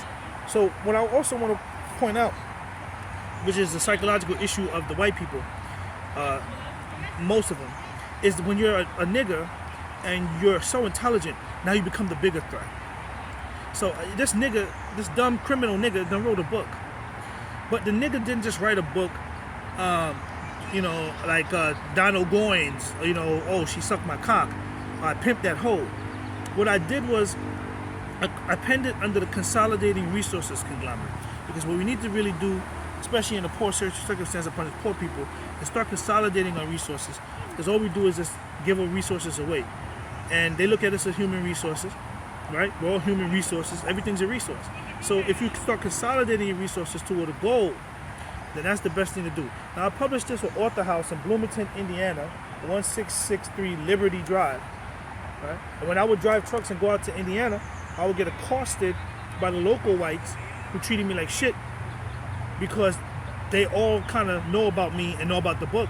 And I would be sent to places and dealt with harshly by the trucking companies because these rich people have read this book. A lot of people don't know this, but one of the largest, I think it's the largest, but I'm going to say I believe that the largest white Masonic lodge is in Indianapolis. And by me publishing my book in Indiana and being a nigger, see if Jordan Peterson had published this, it wouldn't be an issue. But remember, the nigger that can read and the nigger that can write is the threat. So even if Jordan Peterson wrote this, it would be another novel for debate. But when you're a nigger, that makes you a terrorist. I'm going to say that, right? Because you're a nigger. So now, if you look at my book, because I've been to law school, I begin to discuss our society as a whole because I was a social worker. And I take a lot of the things and skills that I learned as a social worker and implement that with my legal understanding and my legal knowledge. And because I'm from New York City, even before I got the MBA in banking, I was able to even break down a full, complete financial program to help poor people survive in today's world. And I think that this came as a big shock. So even now when I try to get a job at the bank, because I'm a nigger, they misrepresent my intention because they're just afraid of the fact that I'm an intelligent black person. They don't know what are you going to do if you learn this? What are you going to do? Are you going to usurp white people? Are you going to do this? So I talk about fundraisers in the book and so forth. In Appendix B, I call it the Commoner Economic Communalism Corporate Business Model. So this is not just a book that touches on one subject, it touches on many. And basically I talk about fundraising, corporation formulation for the fundraisers 1, 2, and 3, how they could work to help families. And I mentioned something in the book how it's similar to a Ponzi scheme. Now every corporation technically is a Ponzi scheme, as long as there's a president at the top and it's built up like a pyramid. So I don't understand why this book is a big threat when all it's doing is just discussing what they do. I have a little picture here from Colin DePlancy of where we're all heading now with COVID and so forth like this. So I've already predicted that the banking system is going to break us down to poverty. And because I did that, I'm an enemy. Because I went to the Air Force, I guess I wasn't supposed to say anything about the government. So once again, they violate you on federal free speech. I have a right to free speech. That's my right. I exercise my right. Now they're telling people to not hire me. They're making me lose jobs. They're all ganging up on me as rich people, whether it be the attorneys, because I discussed the power of being a lawyer in the first chapter, in the second, in the second chapter, and how that affects us. Okay, you can write a law for a corporation, and then it kills your grandchild 500 years later. But it doesn't matter. You've put it in stone. And that's the power of being an attorney. And because I discussed that, I'm the enemy. Because the majority of the time, attorneys fight for white supremacy because they know it's a game that they play through using the color of law, meaning the colors are to be dominated by law and the whites get the excuse. And that's why it's the Black's Law Dictionary because the laws that govern the blacks, the whites get loopholes. And just so that you can realize that I'm just not spewing garbage, I posted in Appendix A suggested reading, which I've also previously read in order to build the book up. Books such as Let's Make a Slave by Willie Lynch, because I go in depth about the Willie Lynch article and the Willie Lynchism in the society. Facing Mount Kenya by Jomo Kenyatta, Things Fall Apart by Chinua Achebe, the Holy Bible, the Quran itself. I've read these books. 48 Laws of Power, Black Man's Guide to Understand a Black Woman, Shahrazad Ali, The Black Woman's Guide to Understand the Black Man, The Games People Play. My dad gave me that book when I was a child. Okay, Analysis, Beyond the Melting Pot. Okay, The Theory of Business Enterprise by Thorstein Veblen. Okay, have to read that book in order to understand this. And this is what they're technically doing to me now. They know I know. Okay, and The Theory of Business Enterprise is one of the best books because it explains the inception of the captains of industry. So Kraft, Rockefeller, all these people, they're the captains of industry. So even in my book, when I just mentioned something in passing that Henry Ford's daughter said, she's been having it out for me, and her family's had it out for me ever since. I bought a beauty salon in Detroit. They sent the FBI. And you know, the Ford family keeps attacking me, but they're captains of industry. They have properties everywhere. So when you start talking about these people and their business model, which is basically manipulating everybody else to maintain their power structure as the captains of the industry, then your goal, according to Mr. Veblen, is to be absorbed. So in business, especially blacks, we talk about, oh, yo, he sold out. The system is designed for you to sell out if you read Thorstein Veblen's book, because in that book he explains that if the captains of industry control the industry, everyone else just partakes in the industry. So if I say I'm going to do this, and this is what they're doing to me now, they'll come and sabotage it. So I do the music, they sabotage the music. I get into the mortgages, they sabotage the mortgages. I get into this. Why? Because they're showing me I'm the captain of this industry, and we already don't like you if you're not going to submit to us, which is still technically white supremacy. But anyway, we're not going to talk about that part. We're just going to say you got to prove to us you're going to do what we say. So even if I'm writing this book and it's going to help 1 million people in Zimbabwe build a better life, I'm not supposed to do that. What I'm supposed to do is do what they want me to do, which may cost those same 1 million people in Zimbabwe their lives. So it's all white supremacy, masked in industry and business. And if you're not going to support that, then you're the enemy. And if you have any type of interest in helping people, then you're the enemy. So writing this book, The Common Laws of Power, was one of my Achilles heels because it's such an excellent book. After I did this and I discussed the 48 Laws of Power, then the writer of the 48 Laws of Power been working with 50 Cent to keep writing books and books, and that has definitely masked my material. I sent it a copy of the flyer to Oprah to review, just to talk to me. She hasn't responded. I sent a copy to 50 Cent that same year. He didn't respond. I sent this book to the flyer to a certain amount of celebrities, and when they read the book, they know that it's on point. But this is discussing what they're told not to discuss in exchange for their capital. And that's why the subtitle is Unspoken Words.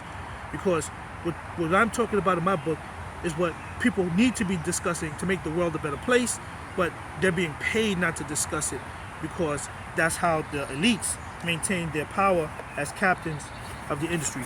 So not only is my book an excellent book and an excellent read, I wrote it like tell people all the time, I wrote it I wrote the book like a roller coaster. You get on the ride, and it's kind of slow in the beginning, and then it goes up and up and up and up and up and down. Now, before I stop talking about the book, the last thing I want to say about the book is this.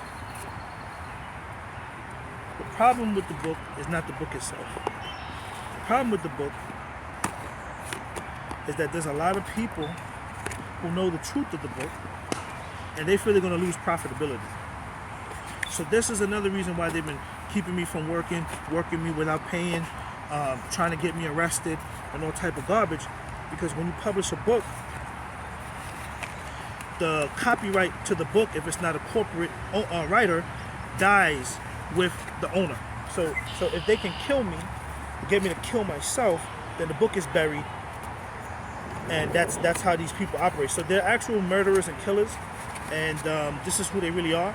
And they're above the law, and they control the government through corporate control, and the fact that they pay taxes and they can afford to pay lobbyists. But I didn't write the book to usurp them. I didn't write the book to usurp the government. I don't like the fact that people are misrepresenting my intent of the material. And once again, the biggest problem with the material is the fact it's written by a quote-unquote nigger, and it wasn't written by a white. It's just interesting how material can come out and say it, but then it's not valid until a white person says it. So I'd hear DMX say some ignorant shit on an album, and it's perfectly sound logic, makes sense. No one's listening. And then you'll hear some white guy doing a pep talk 7-8 years later saying the same thing DMX said on his album, and now he's like this big guru. So it's designed for them to constantly be worshipped. So a lot of the knowledge that I get when I was in law school, we were using property law. So the best property law book to buy is the 6th edition of the Aspen Publishers of the Dukin, Minier, Creer, Alexander, and Schill. This book was the book that Professor Mana had us read, and I love this book because it's antiquated enough to discuss the basic precepts of property law in general, but it's not whitewashed.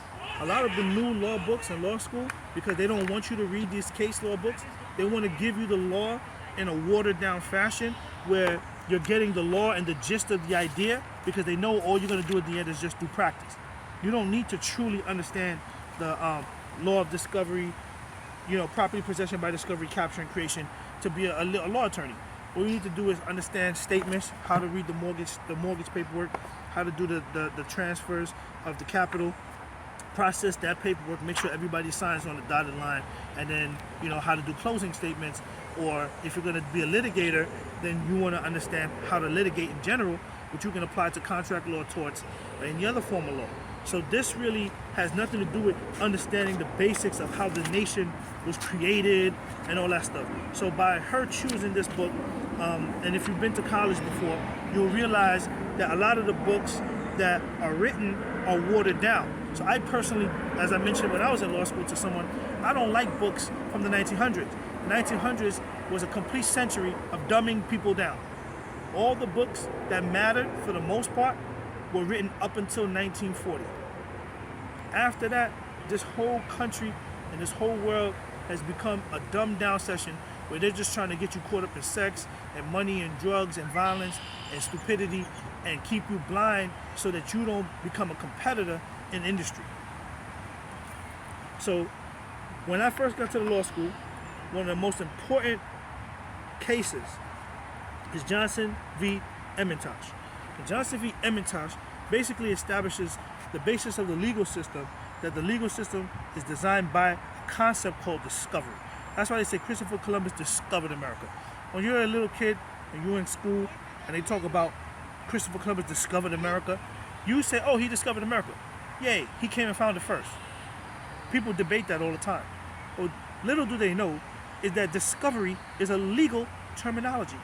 It's a legal terminology that establishes a white entitlement based on a legal authority from England over indigenous lands and quote-unquote savage people. And then you have a process. The process is you discover, and after you discover, you capture, and then create. So property by discovery and capture is acquisition and creation. What are you creating? The legal fiction that you truly own the shit after you've captured it and then you said you discovered it. So what we're trying to get to here is this book, why they don't use it anymore, and why it's so important to have this book, is because it completely explains the fact that this is all what is called legal fiction. And until you go to law school, you don't use the right language, and then you fall victim to the understanding of the circumstance. So because I've been to law school, you can't tell me that, hey man, you're breaking the law. The law doesn't exist. It's called legal fiction. Okay? Oh man, this is finance. It's not finance. It's financial fiction. But when you study and you become a professional, you know that, and you're supposed to play the game. And when you don't play the game and you start telling people what's going on, that's when you start getting your car stolen and your car's broken into, and they start trying to stop you from making money because they want you to shut your mouth. Because something is a fiction doesn't mean that it's a bad thing. If it's a legal fiction, right, and we know it's a fiction, but it's designed to create order out of chaos, then it's a good thing. But don't abuse it. And white supremacy and racism as an institution abuses the legal fiction. Does that make sense? Okay? Being in finance, knowing that finance is a fiction, it doesn't make it a bad thing. If you know that finance is a fiction, it puts you in a situation where you understand that it's exactly what it is. It's a means of exchange to acquire goods and enhance our livelihoods and lifestyles and standards of living. But when you start restricting particular groups from having access to capital, when you start lying about products and creating products that discriminate against other groups, when you start utilizing the capital and the knowledge of the law and property to discriminate against others and create policies and programs that systematically keep people from access, that is all manipulation of the truth. So when I'm out here telling people the truth, I'm tired of these people treating me like I'm a threat and sabotaging my life because they feel I'm talking too much, I'm telling too much, when that only is just a level of reflection of their insecurity based on the evils and the manipulation that they're using because they possess the knowledge. And this is what's going on. Greed and being greedy and being racist is all that it's about. And until racism as a whole is gone, then we're going to continue to be in the situation that we're in. And then once you understand the law, and you understand property, and you understand banking, and you understand finance, and you've been you've been a social worker twice, and you understand people, okay, and then you understand, you read well, okay, because you can pass any exam, yeah, they see you as a threat. So I got divorced. Even though I've been to law school and I understood all this stuff, I don't care about what I know. I love people. I want a family. I give people the best interest and the benefit of the doubt.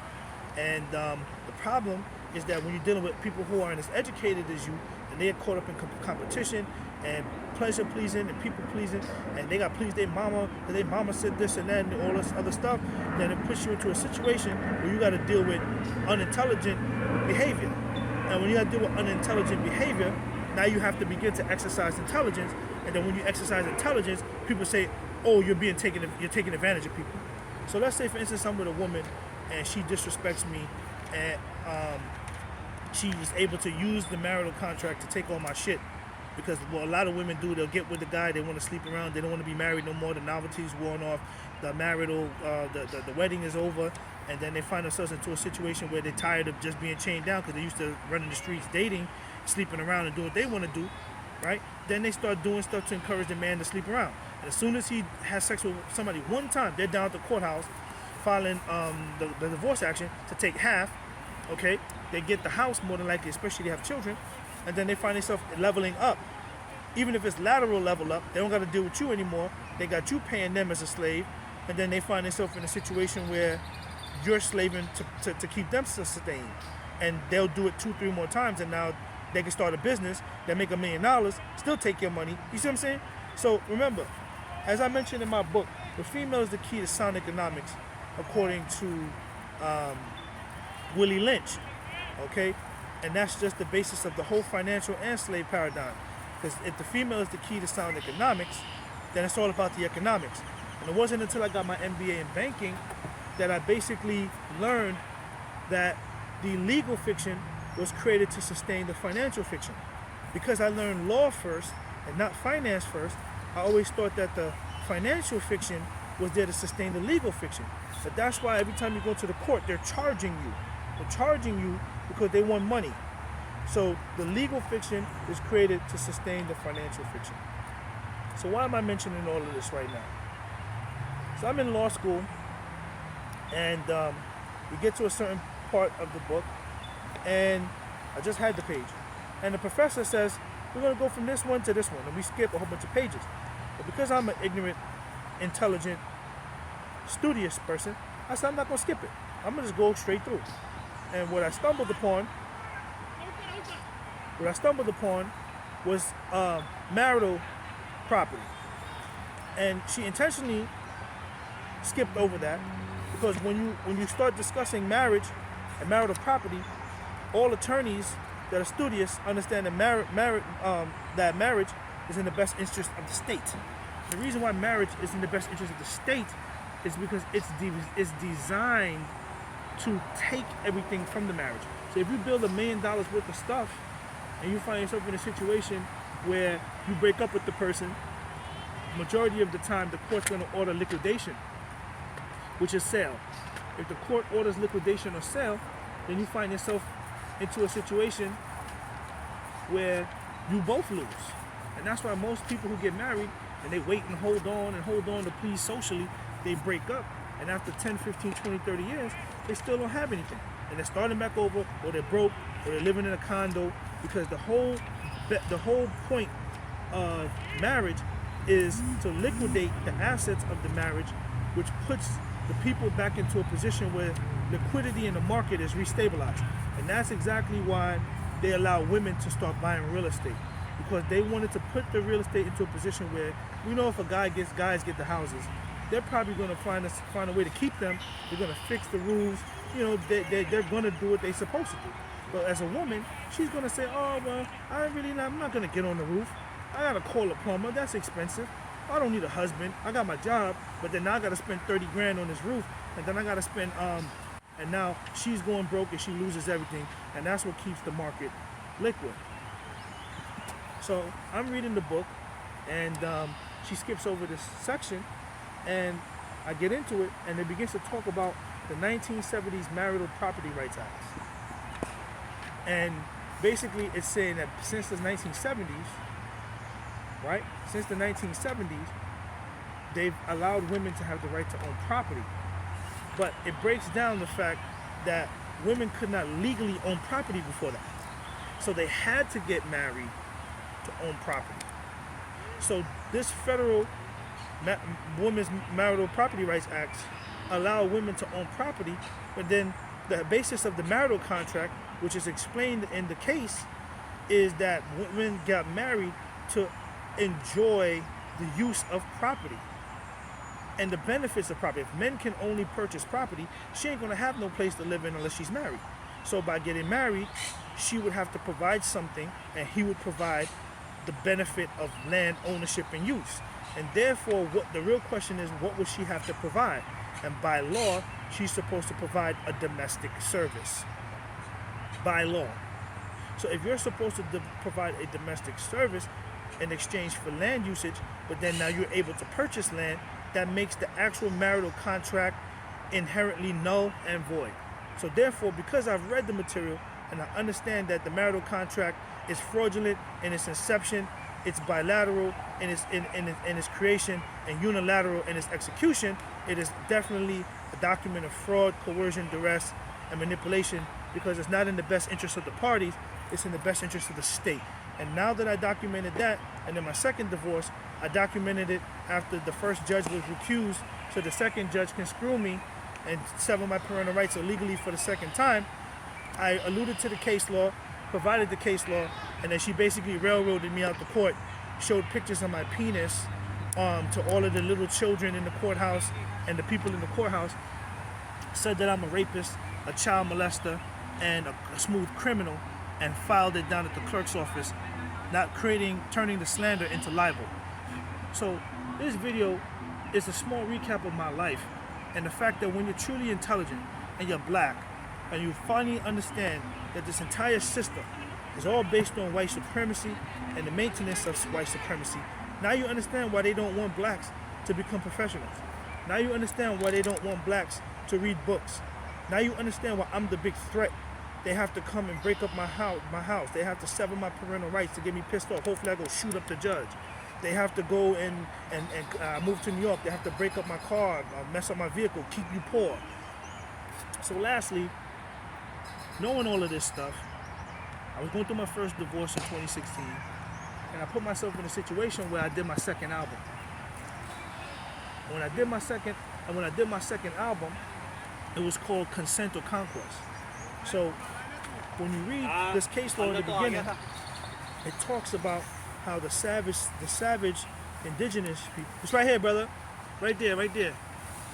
You see it somewhere right there? It didn't go right there. You see it? You see the line? It's somewhere right here. You got it? So basically, throughout the law of discovery, capture, and creation, okay, which provides acquisition, and that's all it's about, property ownership, acquiring, right? You find yourself into a situation where the people needed to be acquired. So when you go through the process of discovery, okay, that's just a concept of an ideology of ownership. Then you want to capture. So the whole objective now is to actually get what they call by property law actual possession. And once you get actual possession, now you can couple the constructive possession with the actual possession with actual dominance of what you acquired, which basically turns into conquer.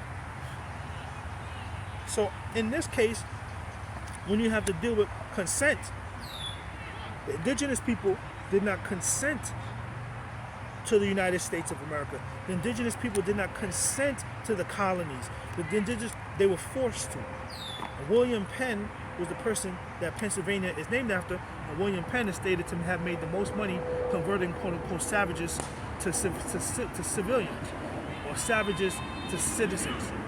By law, the non-whites were subjects by consent or conquest. The whites would turn into citizens by joining the Union.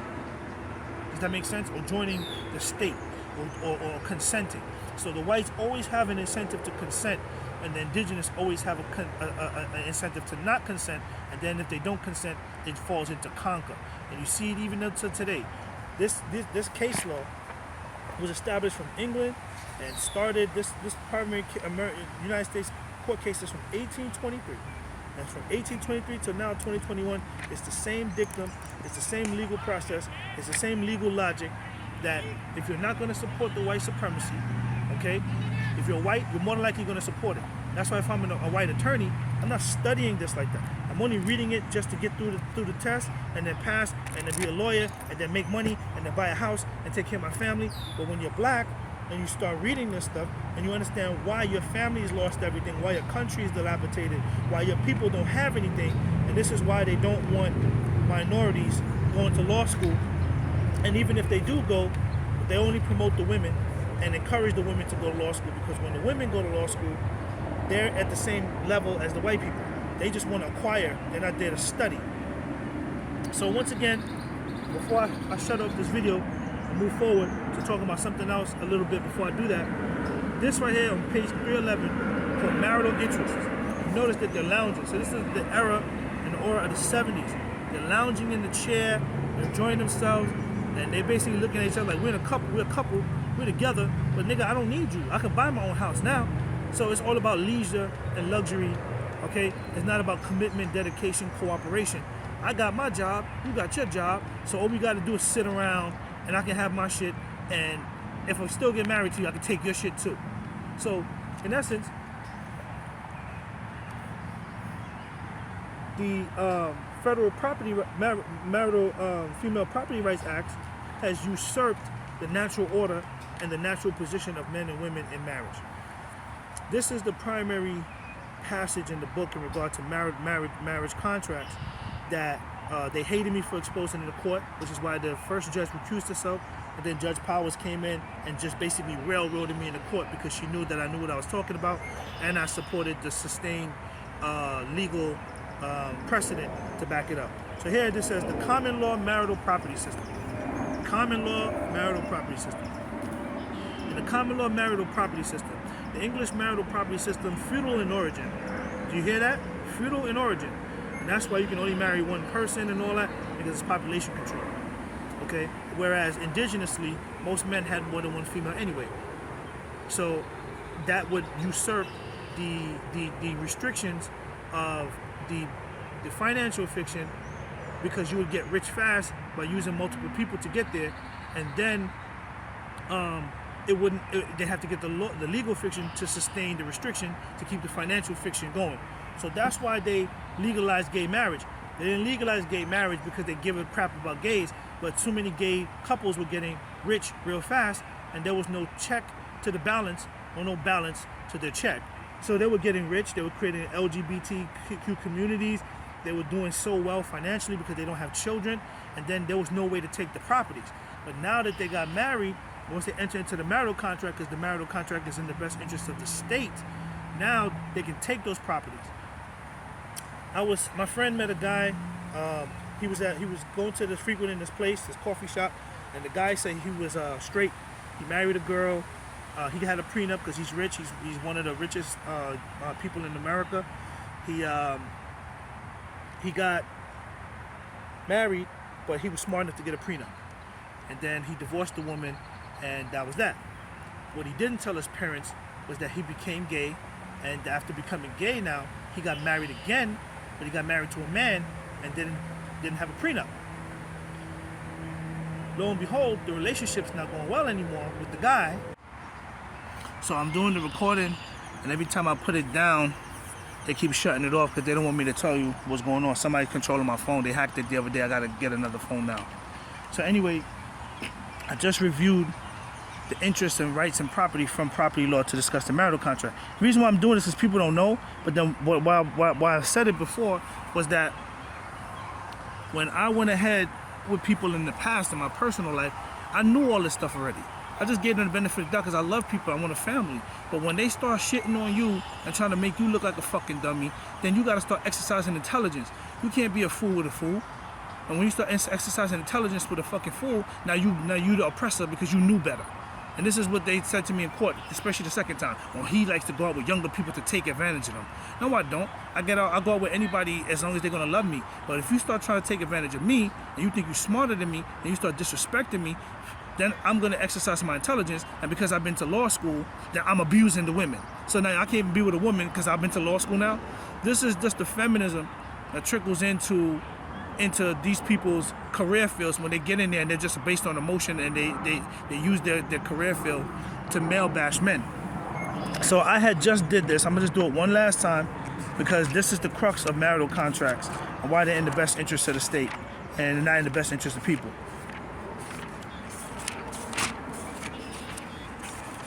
And I apologize for this because this wasn't supposed to happen. Every time I put the phone down and I'm not touching it, all of a sudden it hangs up. And I even just shut off the ability for anyone to bother me, and it's still shut off. So the gay dude, he got screwed. He married another man.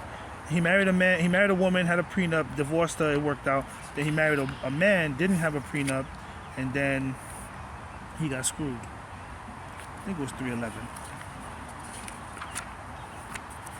Break. Oh. So I had to take almost like a 2-hour break because I didn't realize that the phone capacity was done. And the way that the phone takes and processes information, it only does it in like 10-minute blocks. So I had to go and take that shit off, and I had to go and take the shit off the phone to come back. And I only have like an hour and 10-minute capacity of recording on the phone, even though it's in 10-minute blocks. I thought I was gonna do it straight, and then when it's done, it's done. Like I just see it like that, but it breaks it down into its own 10-minute slots. I don't know why it does that. So anyway, I did a continuation, then I was still only 2 minutes and 50 seconds. But where I left off was talking about the gay guy that married the man after he got the prenup. So before this is over, I'm gonna try and talk about the gay dude still. I'm gonna go back through the book like I did twice, but then it cut off. Talk about the power of ownership and how supremacy preservation preserves power of ownership and ownership. Talk about businesses in general, my businesses and what they've done. The KKK itself, how it operates, land and the importance of land, my land, what I bought, what they did to me, which leads to basically sabotage, gang stalking, cover-ups. Then they cover up using typecasting, living fiction itself, which is mental illness, and then now they've moved on to digital warfare. So long story short, the guy married a woman, had a prenup. Married the woman that had a prenup, and then he married a guy, didn't do the prenup, and by not doing the prenup, the guy wants a divorce, and then he finds himself in the same situation he tried to avoid the first time, but he didn't protect himself legally the second time. And even nowadays in the legal field, the prenup don't even protect you no more. As you can see with Dr. Dre and everybody else, the whole point is to create liquidity in the market. The downside is that the corporate imperialists, they don't liquidate because they own through corporations. So if I own 80 million fucking Subway stores, no one's gonna ever liquidate that through marital contracts. I'm gonna hold that property forever. And that's gonna get into what we're talking about when I talk about ownership.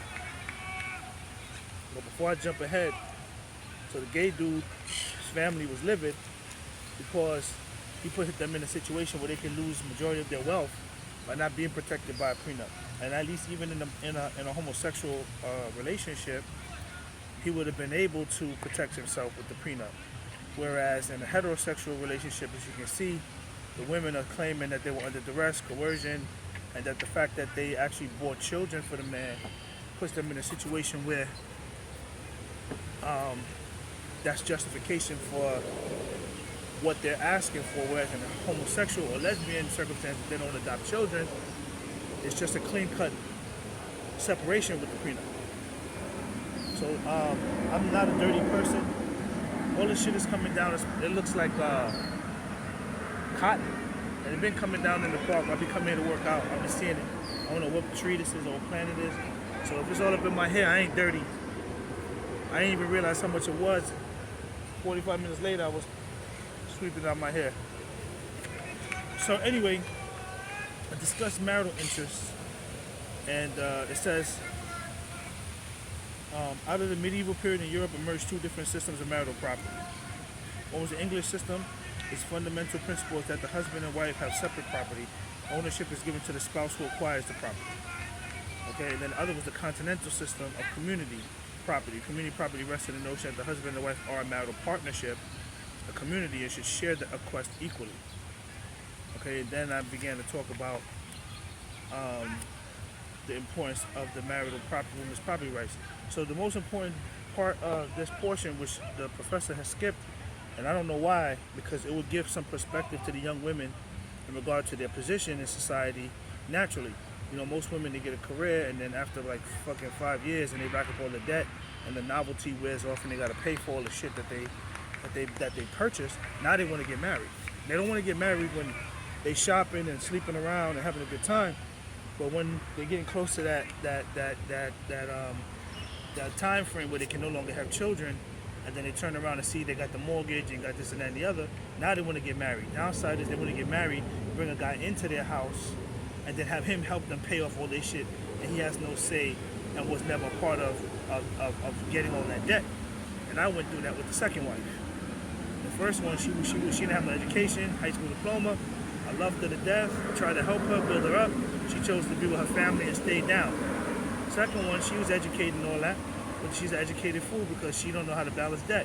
And every time I try to teach her to balance debt and how debt works, she said, I'm broke, I'm never gonna go nowhere living the way I'm living. Like, I ain't a grown man with 2 children already, been through a marriage, had businesses, I'm a real estate broker, and she still don't want to listen to me. So when you're dealing with pompous assholes, you can't teach them nothing because they know it all.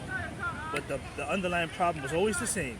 I'm not bringing in enough money, which means I'm not there to pay all her bills. And then the mother got involved, and I wasn't the man because I couldn't work like her father was, who was 60-something years old, and pay all the bills.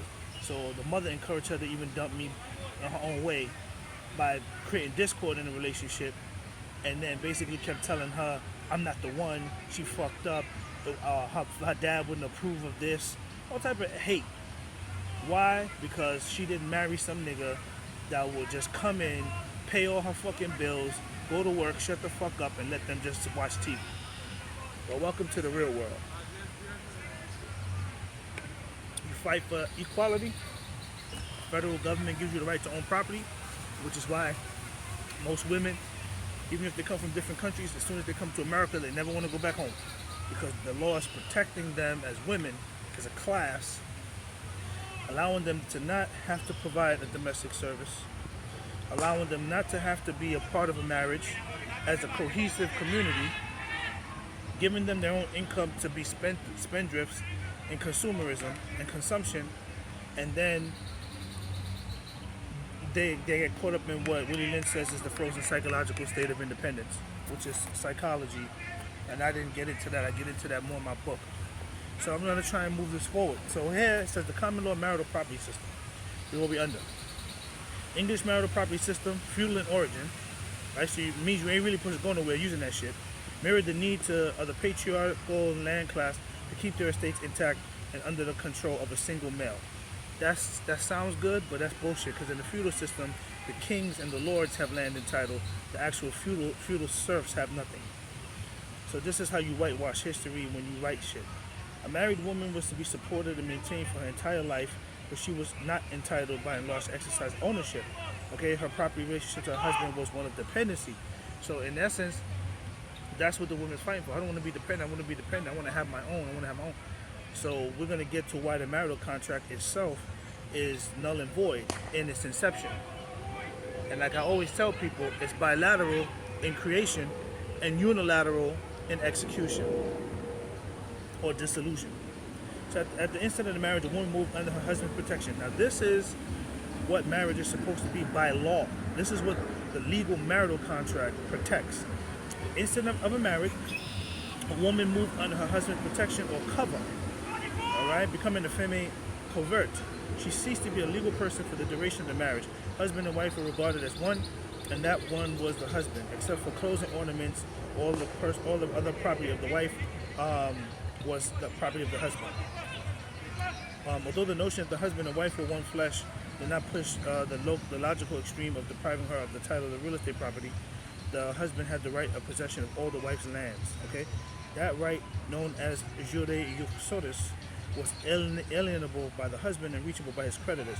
So this is what the issue in the next case, Sowata Endo versus Endo, is about, because the woman no longer wanted to be liable for the husband's credits, which created a property question of law as to whether the woman should be entitled to not be liable, and if she's not entitled to be liable, then she has to be relinquished from being basically not being able to possess her own stuff, and then in addition, she should be able to have title of her own property to not be liable as a creditor to his debts.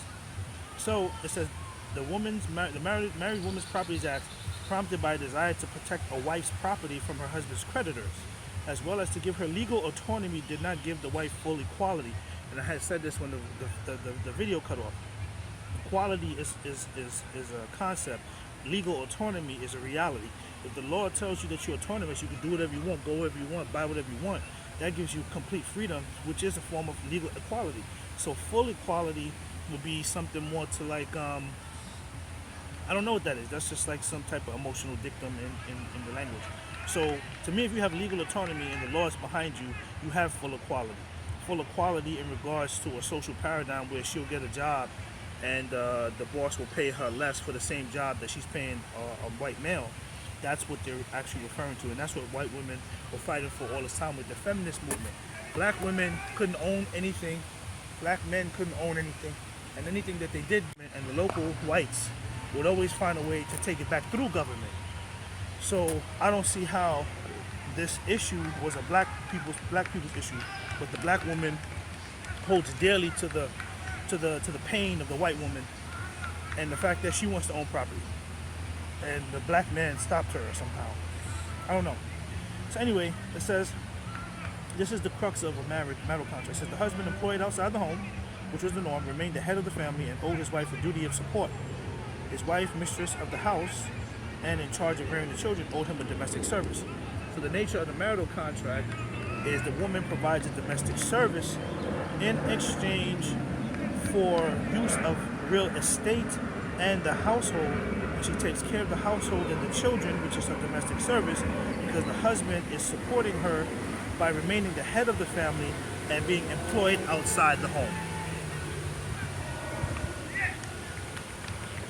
So that's what marriage is. So in a world where a woman has a job, her boss is really her husband. If she has a legal autonomy after the Married Women's Properties Act, she has no legal binding to cooperate with any man for anything, even within a marital contract. So a lot of women, they just get into marriage because they know they got all their stuff. If they don't want to be with the guy no more, they'll do stupid stuff like don't have sex with him or whatever. Get him frustrated, and hopefully he go cheats. Then she go run straight down to the courthouse with emotional stories like a soap opera, files the court paperwork, and then ends up getting half. So this is the abuse that women are being supported with by being backed by law. So what does this matter? When I was married both times, I already knew all of this shit. You know what I'm saying? And people treat me like I'm the monster, but just because I have a legal education, I've been to law school, that don't mean I don't love women, that don't mean I don't love people. I want to build a family. I want to have a family. I want to have something tangible. I want my children to grow up with a dad, and do all this shit right here, play soccer and all that garbage. But when you're dealing with the descendants of slaves, they've never really learned to cooperate and live with a man because the man was always shuffled around because a woman and a man that love each other and have an actual family. You watch a lot of these documentaries and the white people lie. They talk their language, but they know it's bullshit. They say, oh, a lot of the slaves were able to get married. That's bullshit, man. How the fuck you a slave, a chattel property, and you get married? Marriage is a legal contract where a husband is outside the home providing a duty to his wife, and the wife is providing domestic services of child rearing and house maintenance. So how can two slaves be married when the slaves are fucking ownership of property? So they make up stories to cover the truth in regard to how we're being treated as blacks in America. And this is going to push us to the next topic, which is to go through the book and discuss the power of ownership and supremacy. So I've been looking all over the world. I have yet to travel. I really am interested in traveling. I've dedicated my whole life to building a family, and I realized that, especially being black in a white nation, they're not going to allow me to build a family because that's a part of Willie Lynch article. In my book, The Common Laws of Power, Unspoken Words, I dissect and break down the Willie Lynch article to a T, which is why I'm getting all these attacks to me personally and stuff like that, my vehicle, my finances, because I actually have expanded with my knowledge of everything that I've learned in my life to truly understand that it's all white supremacy. So, power of ownership. Property comes from, as mentioned previously, the concept of discovery. From the concept of discovery, you discover, acquire, and capture. Or you discover to capture, to create. What are you discovering? Whatever you said you discover. Okay, so that's just narcissism. What are you capturing? Capturing everything that you discovered. That means you are an enslaver. And then whatever you create from what you capture is yours. So if I captured two people, a black woman and a black man, and because I discovered them, then I can make them mate, and their creation is also mine also. So that's the essence of property law. Here it says the Indians occupier of the Aboriginal lands did not involve an adequate amount of labor to perfect a property interest in the soil, because they didn't operate on a ownership-based thought process.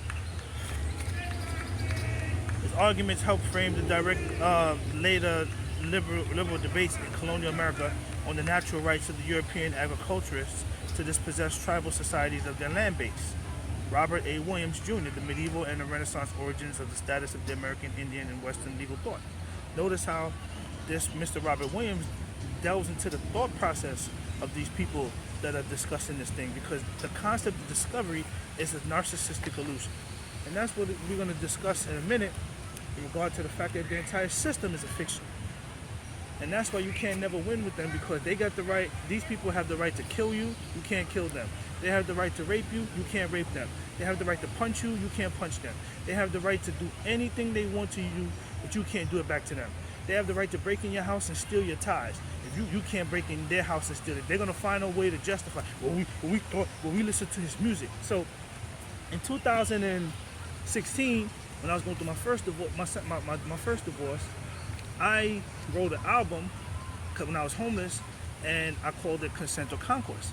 Now, why did I do that? I did that because the people who listened to my first album from the military, the government, and these elites, they already heard me talk about what I wrote in The Incentive.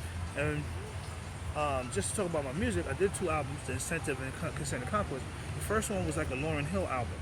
I just did a little of everything. And if you know Jamaican people, you have to have a ganja tune, you have to have a gunman tune, you have to have a gunman badman tune, you have to have a commercial tune, a tune for the ladies, and maybe anything else that you want to do to build up your character.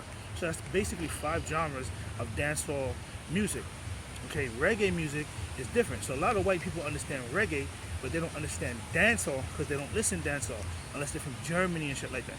So a lot of white Americans, especially in the military and shit, they probably heard the dancehall album and then they start trying to depict me as that person. So everywhere I go now, I don't have a legal education, I don't have a banking education, I don't deserve to be alone. What I am is a stupid nigga, Jamaican immigrant, fucking recalcitrant fucking nigga. And because I did reggae music, it's a problem. There's a black woman a few years ago. She's a Jamaican. She did a whole poem book in patois, Jamaican patois prose. And I mean, she got so many accolades. People were saying, well, we love the fact that you were able to do that, and it was a wonderful book and stuff. But when the black man does it, and he does it in the music realm, it's a problem. The white people can go on TV, they can fucking hold up casinos, snort coke, sell drugs, depict all types of fucking rape and slaughter and murder and assassination, and no one's attacking these directors, going to their houses and locking them up or seeing if they sell drugs. But once the black person comes up and they say that they're going to do something, then they automatically send the FBI. This is what the federal government is doing, because, like I said before, the only job and business of the federal government since its inception has been slavery. Even when the states were developing themselves and the federal government would be there as, I don't know what the fuck, before the central bank, the states would have complete control over what they do, and there had to be some type of union between the whites when they travel. So if I'm from Virginia and I'm going to New York, I don't want to be accosted by a New Yorker because we got different views about shit. So it makes sense to have the federal to kind of like be there to make sure that the whites are okay and that they can get along, even though they're traveling interstate or intercolony. But once you get to this point right now where they start importing slaves, and then the federal government begins to regulate slavery, which you learn in the movie called Goodbye Uncle Tom, which is on YouTube, and I discuss in my book, which is another reason they hate me, you begin to see that the federal government's only job has been slavery and white supremacy. That's it. So if they can maintain white supremacy, they can maintain control over the majority, which is their people, and then they can maintain slavery, which is profitability.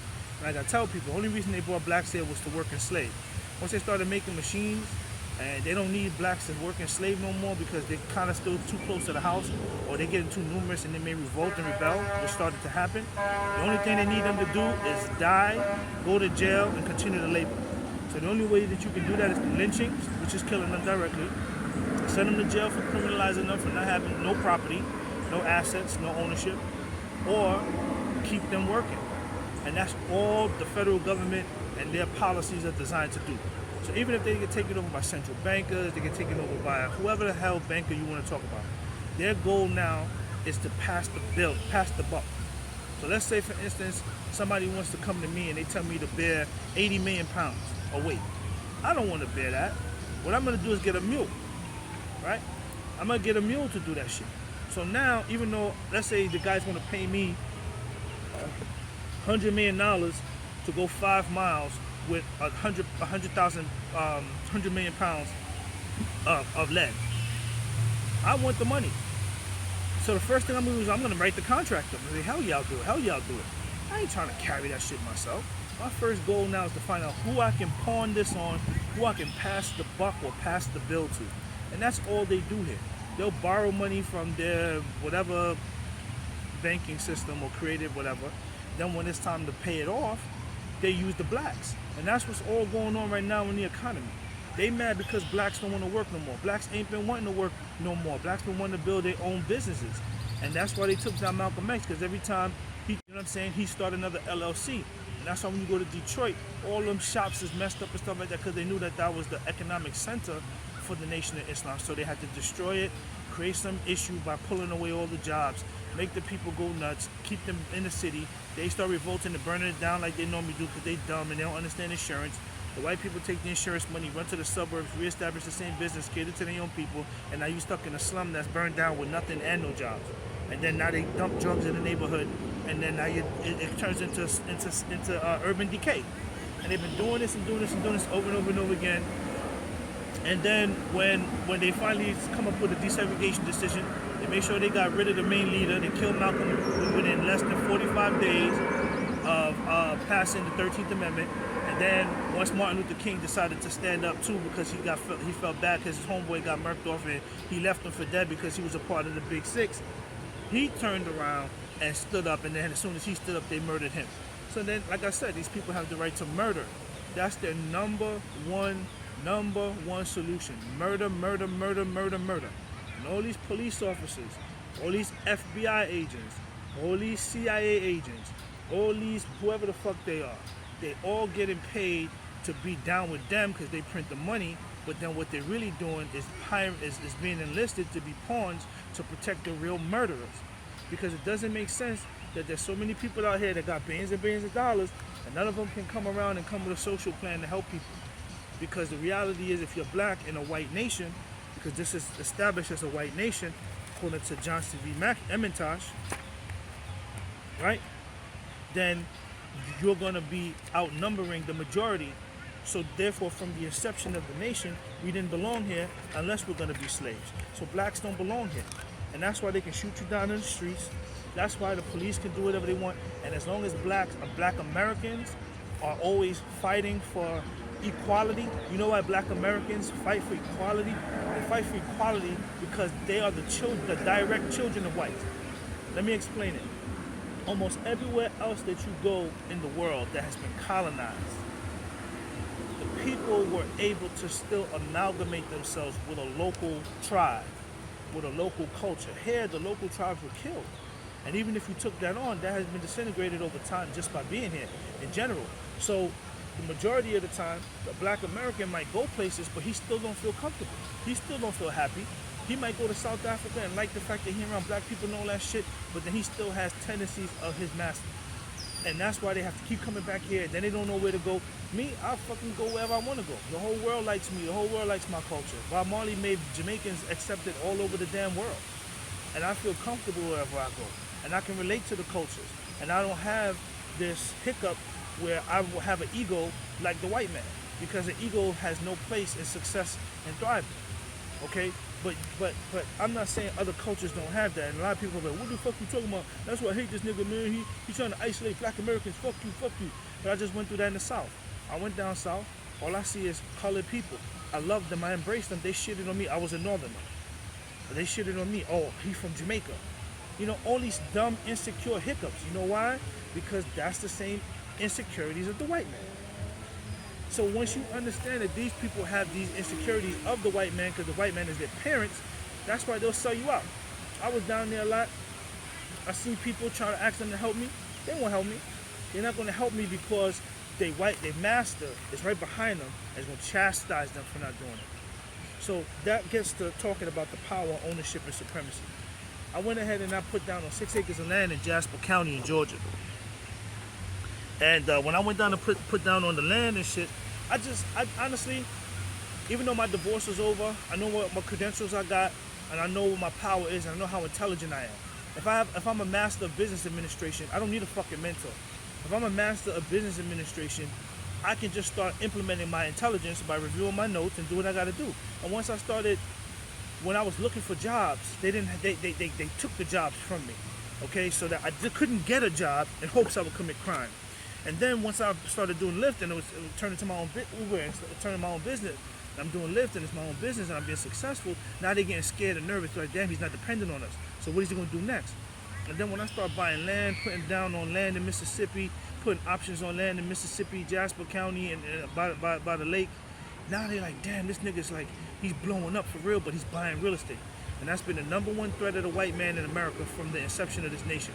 They came here to discover, acquire, and capture the lands so that they can capture the people on the lands and everything else on the lands so they can create a nation state of their own. So anybody who believes that they're not white and they're going to stay in this country and thrive for real, you bullshitting yourself. And so this is about nationalism. And I noticed that once Malcolm started talking about nationalism, once Marcus started talking about nationalism, once the Honorable Elijah Muhammad discussed nationalism, now you're really truly marked for death. Why is that? That's stupid. If they've developed a nation state, then fine. Like I said, other people come in, they don't have a nation state, they go ahead and they work with the government, put them in debt, use their pull to go get a nation state of their own, drive other people out of their lands, and now they have a nation. That's the power of a nation. And you got black people and minorities, colored people, all over the world. And they have their own nations, and they're not going nowhere. And this is all America is. This is all America is. This is all New York is, all the cities. A whole bunch of white cops who come to the black neighborhoods, treat you like animals and monkeys because you don't own anything. I was, when I was when I was 16 years old, I stumbled on an article, and I was reading the article, and I grew up in church, and in church they always said that the being rich is a bad thing, and it'll take it's easier for a camel to go through the needle eye than for a rich man to go to heaven. And I read an article one day, and a white man wrote it, and the white man said, if it wasn't for the bounty that I have acquired throughout my lifetime, I would never have anything to thank God for. And it makes me so much more loving and appreciative of God because I can look at the bounty of God by what I have. So you got a whole group of people that are non-whites. They're taught having shit is a burden. Having shit is not for you. When I was gonna go buy a truck, they got Roger Clay call me on the phone. Why you wanna own a truck? Every time I'm around some white people, why you wanna own your own company? Every time I'm buying land, why you wanna own some land? They're always trying to talk you out of ownership, but they wanna talk to you about tenancy. They wanna talk to you about temporary use. But for them, they live for ownership. And that's what happens when you go to professional school. When you go to professional school, you're around people who understand what I understand. The problem with the white people is they didn't let me get my Juris Doctorate degree by going off to law school in 2001 and getting my JD in 2004 so I could be an attorney so they can say I'm justified in what I'm doing. So in 2004, I should have been an attorney. It's 2020, I'm buying land, they're looking at me like I'm a bad guy. So the default thought process for them, because they're supposed to have everything through ownership, through corporate ownership, they're supposed to have anything through ownership due to personal property ownership because it's their nation state, and then they're supposed to have total ownership because they're supreme. And those are the three basic tenets that keep them maintaining ownership. Okay, so when I go to buy 6 acres, the lady across the street with the horses don't want me there. The Klan nigga comes up and he subliminally tells me, hey, see that house over there? Yeah, man, that house got burned down. That means if you come build something, it's gonna burn down too. And it dawned on me that these people are psychopaths, sociopathic psychopaths. They know what they're doing, and as a group, as a collective, because I don't give a shit if I go to the military and I serve it, I deal with a white man who's objective and he's not a quote-unquote racist, I'm still leaving from him and going to a place where I'm trying to build something for my family, and I'm being accosted by people with his same pigment thought process and collective right. And he's telling me I don't deserve, or he's threatening to burn me out, or he's calling his homeboy to break in my home and violate my right to quiet enjoyment so that I'm not living amongst his people. And it's sad that this is the real thought process all over the nation. With these 2 feet right here, I've driven the entire United States just about. The only places I haven't gone to is Oregon, Washington State, North Dakota, Utah, Northern Nevada, and San Francisco, and New Orleans. Other than that, I've driven every single literal inch of this country with these 2 feet. Everywhere I've gone in this nation, all I've seen is racist bigots, the Ku Klux Klan, and people believing that black people are inferior because within the nation state, they have kept them inferior because they were their slaves and they never gave them education. If I come off a plantation and I'm around Billy Bob, and Billy Bob owned my great-great-grandmother, and now Billy Bob I can't go nowhere because my family's been poor, so we don't have a car, we don't have a house, we don't got a carriage, we don't got the income to go to a different county. Even if we go to a different county, it's the same people, y'all all know each other. So I'm stuck here anyway. Then you're telling me to go work at your factory now because y'all done turned the plantation into a factory because y'all own the land. Now I'm working for you still. You're still my slave master. Now I want to get out of the situation, but I've been a slave all this time. I don't know where to go. I don't have anything else. I don't have no extra international ties. I don't have a culture of my own for real. So then what do? They rebel. And they're form of violence against the white man, violence against each other, or drug dealing in hopes that they're going to go somewhere. But even the money is not owned by nobody else but the Federal Reserve and the same white people. So you selling drugs to make money that don't exist, and then you're selling drugs to your own people, destroying your community because that's the goal anyway. So, like my friend Ade would say, you're nicked. There's nothing that you're going to do in this country, as long as you're not white, that's going to make you survive. Because even if you get somewhere, you're going to realize that you're going to have to amalgamate to the maximum in order to survive it. So the best example of that would be Michael Jackson. Michael Jackson, he was a brother, then they burned up his face and his hair, then he had to become white and had to put on straight hair, They're from there because he had to get all the plastic surgeries. He had to turn into a white man, even though he's still inside a black man, which is like one of the hardest things to ever have to live with. Then on top of that, in order for him to procreate, he got with some white women, and now his children are not even black. They don't even understand what it is to be colored or the culture or whatever.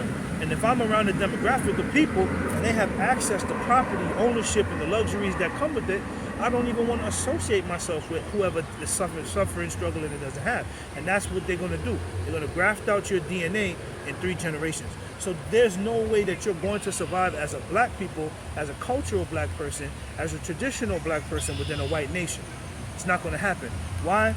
Because you don't have any ownership, you don't have any supremacy, and you don't have any power.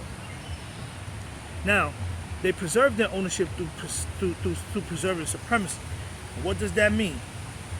When I bought my property, I was sitting there one day, I was doing a lift. A girl ordered the lift. She said she was going to go down to South Georgia, south of Macon, right north of Macon. So I drove her down on the way. She told me that she got a job at a factory. The guy who offered her the job, he had a rental property, but it's like 4 of them living in there. And when he moved into the neighborhood, even the black people call the cops. Like I said, Stockholm Syndrome. Black people see black people coming in, but they have the mentality of the white because that's their parents. So they turn around and call the cops on the newcomer because they said it's too much activity when he's running it as a boarding house, which is the culture within a suburb nonetheless. But what I'm saying to you is, why not go ask questions? Hey, young people, what y'all doing? Why y'all in and out? No, they just automatically call the cops. They just don't want you there. So even when you spread out to go these places, they all have this snitch and tell mentality where they don't even want you to be around them, black or white, because they all have the same mentality. Okay? Then on top of that, we're driving there, and I'm looking at all this land. I'm like, damn, all this land, all this land. I look at the map, the plat map for my land, and I'm like, damn, look at all this land, and all of it is owned. They're not even using this shit, but it's in a trust. This is in a trust. This is in a trust. This is in a trust. And I'm like, well, damn it, man. You know, if all this shit is in trust, everything that you get in a white nation is coming from white folks. Everything that you get. And that's why they have this right, like they were doing to me, to want to break in your house and stare at you and dump weed in your car so you can't make the payment and all this other stuff, because they have a sense of entitlement to the land. They have a sense of entitlement because they know this, that it's their nation that was created by their ancestors for them. And this is the power of not comprehending the necessity to have your own nation state. And you're not going to sit up in this man's country and develop a nation state within his country. You got a lot of niggas talking that shit. Oh, I'm the Moor, and I'm this and I'm that. They're going to violate the treaty, and they're going to violate your daughter. They don't give a shit. They have the right to murder you and get away with it because they fucking feel like it. Then lie on you and call the cops to cover it up. And this is all they've been doing, and they've been doing it to me, and they did it to me too many times already. So I'm not talking from secondhand experience or what I heard. I'm talking from first-hand experience and what I've actually been through. And this is what this whole video is about. So through supremacy, they maintain ownership, and they maintain ownership through supremacy and association. Everything is association, right? I got my banking degree. I want to join. They got people from the banking association stalking me down in Georgia. I go here. There's the real estate commission. So what they do is they powers and numbers. So if they don't want a nigger to get to a certain level, they just come block you. And then they'll block you as a group. So now you're not even thinking, okay, man, boy, I'm buying this land, I want to buy this land, and I think that I'm going to do well with it, blah, blah, blah. But then now you realize, not only do you got the person that you bought it from that was kind of leery and didn't want to give it to you anyway because you're a nigga, but then you got the neighbor across the street hating, then he's calling his uncle, his uncle's calling his brother, then he'll calling the sheriff, then the sheriff is calling his family, then his family's calling the clan, then the clan's calling every county, every sheriff in the county, and every surrounding county, and then you start realizing these people are some real fucking sociopaths. Just because you want to own something, this is the level of, I'm not going to call it fair because they know they outnumber you. It's the level of hatred and disdain that they have for you for not being them. And when you begin to realize it, it's like, oh shit, I don't belong here. So long story short, they'll be like, oh, well, I'm good with this guy over here. He's black. I ain't got no problem with him. He's black. Exactly. I'm not black. I'm Afro-Caribbean American. I don't even know what the fuck black is. This flag is black. Okay? You call me black, you calling me nigga. Okay, I know who the fuck I am. My family comes from Jamaica. We have roots. Even if we're not perfect, and we all still have some slave mentality, colonialism to ourselves, we still have a culture that's totally different than what you've given us. We still have a culture that's totally different than what the British had brought to us. We have our own culture, and that speaks volumes. That's why you can't disrespect me. I'm not gonna lose my dignity because you're in control. You're not gonna flog me and buck break me because you know I want something, and then you're taking it away from me and then holding it in my face. And if I don't bow down to you as my God, then I don't get it. And that's what I've experienced in Georgia, and that's what I've experienced in the mainland America. I told a guy the other day, if you take America and you do 3 circles, do an inner circle, an outer circle, and then a full outer circle. They hate the people in this, white people in this country. They actually hate. I'm talking about the majority of whites. I'm not talking about those that go in and out the city and then they're kind of liberal and they don't care. They are just a certain amount of white people. This is a nation, which is a continent. When people talk about America, they say America, America, America. America is an idea. America is a corporation, okay? But the continent, the landmass, is full of white people. Not just in those cities and these liberal areas, but most of them, once you get into the inner 2 circles, they hate niggas. They don't want to live with them. They don't hate, well, I hate niggas too. They don't like anyone who's not white. They don't want them around their daughters. They don't want them around their wives. They don't want them in their face. So let's do a circle. Outer circle. Everything outside that circle is going to be Toronto, maybe a piece of Detroit, Chicago, Seattle,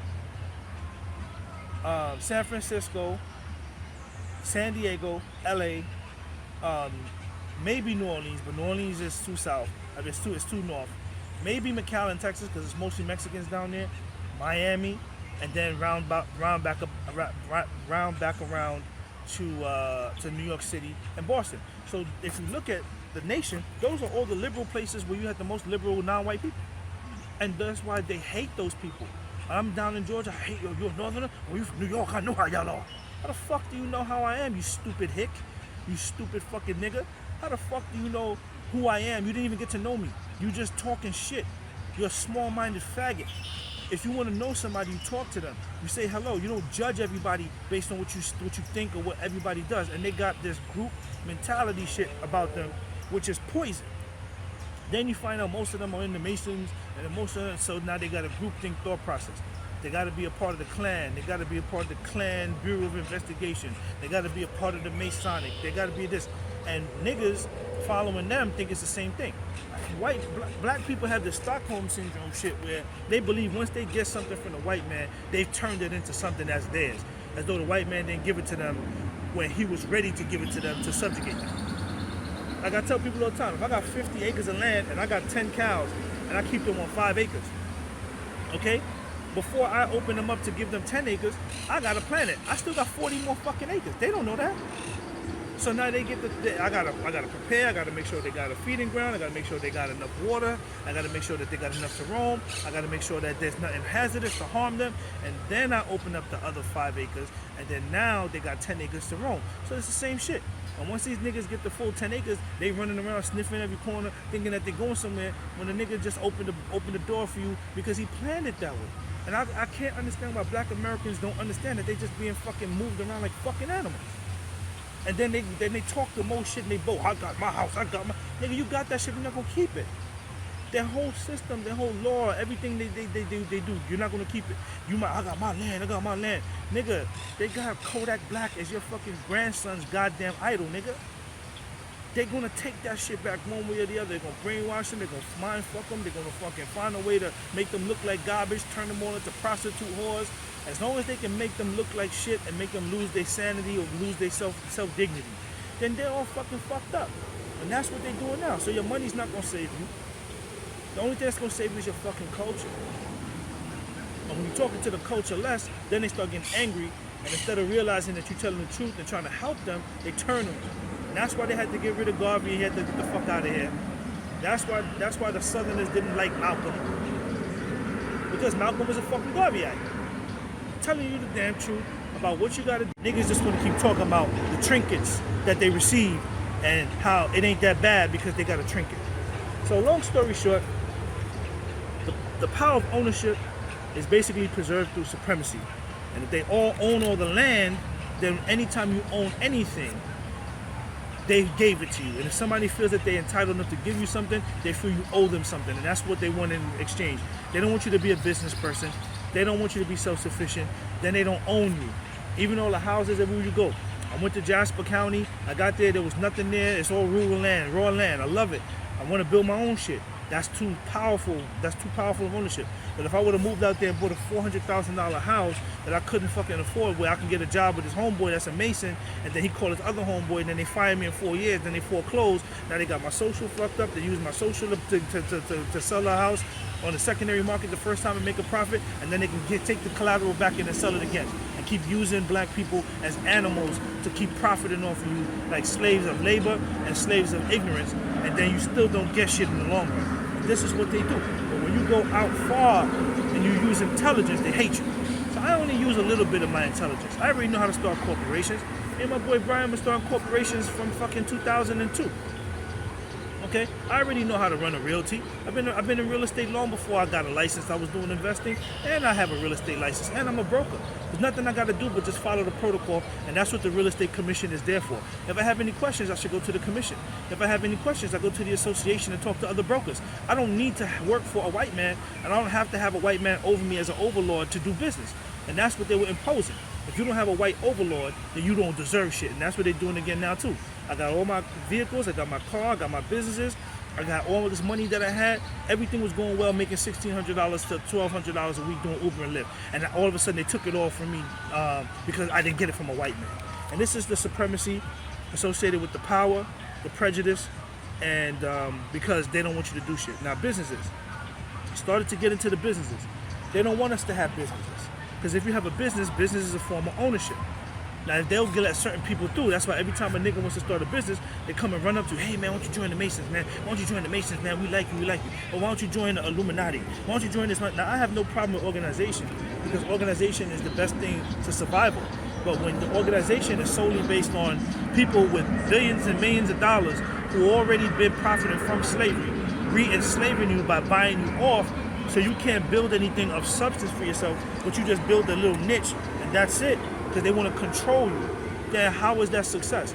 If I build a realty and I want to hire 500 black realtors in Atlanta, and once I start a real estate company, I have a white man come to me, and then he calls the commission. The commission doesn't give me the license for the company, and then the company, then it's turn around and send a white man to intercede to get me to work for him. It's like, why are you doing that? If I was a white boy and I was 25, 30, and I started a realty, whether I knew what I was doing or not, I have the credentials. So once I start, if I have any questions, I'll just go to the MLS and talk to somebody. Hey, I have a question about this. Hey, I have a question. Oh, it's no problem. Come on in. Let's talk about it. You know, what's your question? Oh, well, I was just trying to figure this out. Oh, let me go to the association meeting. That's what you pay for the association for. Hey, man, what's up, man? What's your name? Oh, my name is such and such. I'm a broker. Me too. Started my own business. Yo, that's great, man. It's good to be an owner, isn't it? Yeah. Now you become an owner and you build your shit up as an owner and you learn. That's what you do. Even if you're going to go and walk, you got to learn to walk. You're going to stumble, but they don't even want you to walk in business. They don't want you to stumble in business. All they want you to do is come work for them so they can indoctrinate you and profit off of you. And then when they profit off of you and see how you work, then they can steal your style. Why should I come to this white man's business and give away all my trade secrets for my business?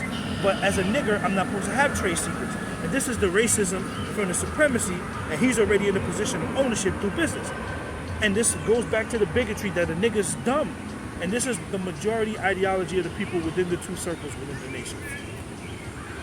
Okay? They think that all black people are stupid.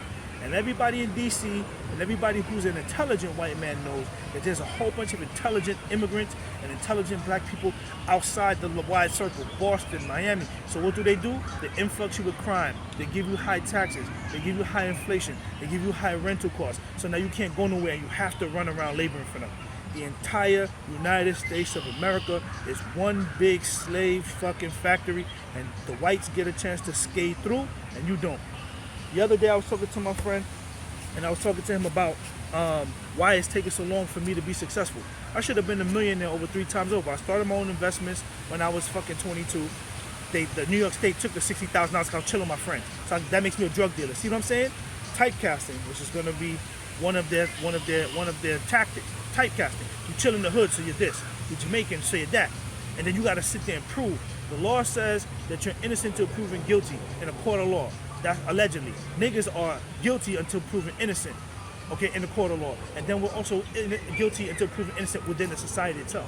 Instead of them coming and asking questions, sir, how'd you do this? How'd you do that? Why'd you do this? Why'd you do that? They start trying to make it look like what you're doing is wrong because what you're doing is right. It's reverse psychology, narcissistic, satanic abuse. Satanic ritual abuse. So now, they'll join the KKK, okay? They'll join any group that's going to empower their ability to preserve business and ownership through supremacy. And that's the difference between niggas and everybody else. Blacks join this shit, and they might have a little power, but their power goes but so far. If you look at the people down in Atlanta, majority of the movers and shakers, most of them are solely just empowering their own children, but they're not empowering the community. So what happens when you empower your children, they become successful, now they want to branch off and not build an incest-based community, they're going to have to rely on someone else to build a family. And now if you're only going to take care of people who join this group and join this group and join this group, okay, y'all still going to not have enough people. That's why the Creator gave the whole world to us, not just a group that some white man said y'all can make money because y'all obey him. So now you become incestuous, just like their history in the kingdoms of Europe and just like their history now. They're incestuous. They do all types of stupidity. They get $1 billion. They have to create I'm not hating on the business. I'm willing to do pornography if I have to, because I'd rather fucking get my penis up than out here doing stupidity. So I'm not hating on the industry. What I'm talking about is, why does it even exist? If we're living in a wholesome, spiritually and socially and psychologically and earthly balanced system, why should someone have to sell their body for sex? Why should they have to sell their body to survive? That doesn't make sense. They don't like it, but they're doing it. I mean, I've tried to sleep. I haven't slept around with a lot of people, honestly, in my life. I've probably only been with like 8 people. I'm 41 years old. But at the end of the day, when I tried to sleep with this chick and then go to this chick and this chick and this chick, if they wasn't really calling me, trying to be with me, if this is prostitution, that shit didn't even make no sense. I'm coming to you, giving you my time. I'm jumping all up on you. I give you $1 and then you walk away. Like, I just wasted my time. I don't even fucking know you. Like, who says that is fucking makes sense? But when they portray it on the television where everyone's smiling like it's fun and they have a community where that's their business, of course it's fun. Because they don't know each other and it's a community and they're not leaving and they're insulating themselves in that. But then you bring that shit to the real world, it's causing the destruction of people's souls. Because now they're jumping around trying to be like you, thinking it's a good time, and then they got to go back to their boyfriend, or they got to go back to their husband, or they got pregnant by their husband's man, or their husband's brother, and then now it creates pure chaos. So I really don't see how the business-based, industrious-based thought process truly helps the normal lifestyle of a healthy human being. I just really don't understand it. And all the fictions that they promote, whether it be the ownership, the creation, the discovery, all of these fictions is all about the land. It's all about them maintaining the land, because as long as they have the land, then they control everything on it. First 3 cases in property law. So that's why when you get to the point where you understand everything that's going on, the only way that you're going to get this power is if you subject yourself to them, which is another form of slavery. So they'll say, hey man, you wanted to get those 6 acres, right? Yeah. So why didn't you work for Todd Walters, man? Why didn't you work for Todd Walters? Because they only sent the nigga because I was starting my own company. That's disrespectful. I applied for my license for my firm in August. Then you send this dude through to cut me off at the pass. And then when it doesn't work, because I go to the mortgage company, then you go and send the license 6-7 months later after I pay for it. And you cash the check from 6 months ago. So you're a thief, you're a fraud, you're a liar, you're a racist, you're a hater, and you're a criminal. But they're whites. So what they do, they send another white guy to dump weed in your car. They send another white guy with the Klan to break in your house, looking for something to get you in trouble because they got to cover their ass. And this is when you start understanding that these people are psychopaths, and we start moving on towards sabotage. They start trying to sabotage. Best way they start doing the sabotage now is through gang stalking in order to create the cover-up. cover up, they have to use some form of typecasting, and because they're living a fiction. So what does that mean? I wrote a song. Just keep checking the time on this because it's doing good. It's at 52 minutes. I wrote a song, right? Culture. Can't give it up, just leave it up, big it up, never give it up, can't give it up. Culture, can't give it up, just leave it up, big it up. Right? So, patois. So he couldn't have passed the mortgage test. Typecasting. He speaks that language. He's a Jamaican. He must be dumb. He must have cheated on the NBA. You understand what I'm saying? They have to use the typecast now to sabotage. And then they've created this aura or this scenario to preserve it already from the onset. So they'll create menace to society and show the whole world that niggas are a menace to society if they come from Los Angeles, one of those progressive places. They'll show New Jack City. All the New Yorkers are drug dealers. They sell crack cocaine. So now everywhere you go, that's what they're looking for. Okay? They'll pay 50 Cent to say that he's gonna go to out of state on a record to sell crack out the corner bodega, but he's a billionaire. I come and I say, the one control with walk and control with dealings, control with talk and control with ceilings. To make the money with fish shave after dealing. No craps game bad card we not feeling. Losers lose, winners win and what them stealing. Them say about to succeed and what them dreaming. Rastafari clearing the hearing. Free man them still fearing. Hey, the truth, right? Now I'm the criminal. And that's what I'm trying to explain about these people. They're socio-psychopaths. Everything that they do is for their own personal benefit. They don't really give a shit about you. And they have gotten so much about us as colored people. And they've gotten so much money from slavery that all they got to do is keep buying you as a slave. And if you're not willing to be bought as a slave, then they start working on the sabotage and trying to kill you. When I was working at Schneider National, they gave me boots that was used. They charged me as though they was new. The person who had them before had foot fungus. That's the first time in my life I ever got foot fungus. And I got the foot fungus in my big toes. Okay? Why did you give me that? Why are you sabotaging me? Why don't you just do the right thing? But they took the money, but they're wholesome. They're trying to help you. Okay? They'll give you vehicles that don't go nowhere. They're all fucked up to slow you down because they don't want you to make no money.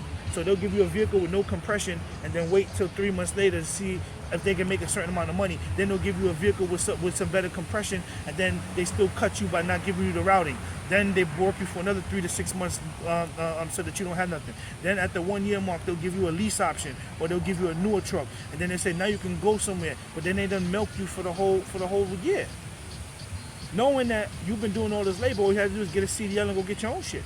So this is what I'm saying. They're always lying. They're always manipulating. They're always using you for labor. They're always fucking up your life so that they can use you for labor. And then they'll turn around and say, I'm helping you. And then when you're black and you say, nah, man, it's not making any sense, man. You know, I don't like the way this is going because if I was white, I would have been doing better off by now. Or if I was doing this, it wouldn't have went out that way. Then they'll say, nah, man, he don't want to work. And then they'll run around and tell everybody as a cover-up that you're a nigger, which is the typecast, because they're living in their fiction, that you don't want to work or some shit like that. And then that's to cover up, and then they all do it together and support it in gangster. Because I've been all over this country. Every time one white person tell another white person something, for the most part, they all just cooperate. I talked to the lady the other day, I put on another video, I talked to the lady the other day, I told her, I said, listen, I don't know what's going on. I took my CE classes, I did this, I did that. Well, the computer here says that you abandoned your license because you didn't upload your driver's license. I said to the lady, I said, miss, who abandons a mortgage license for not uploading a driver's license? I had to go and take CompuCram. I had to go and study for the test still. I had to take the 20-hour exam. 20-hour class. I had to pay for the fucking national. I had to take the national. I had to pass it. I had to take the fingerprints and pay for it. I had to pay for the license. I had to go to a broker and ask him for sponsorship to get the license. I did all of that twice just to not upload a license because I just want to abandon all of that work and all that money. And the fucked up shit about it is the lady is just fucking just repeating it over and over again like I'm the nigga. And this is what they do. They live in a constant fiction because white supremacy itself is a fictional state. It's a narcissistic psychological paradigm. So they're not trying to leave from that psychological fiction. And it all comes back to this book. If anybody wants to understand what we're living, why we're living it, you gotta buy this property law book. It's the only book in the world other than the Bible and the Quran that explains what's going on.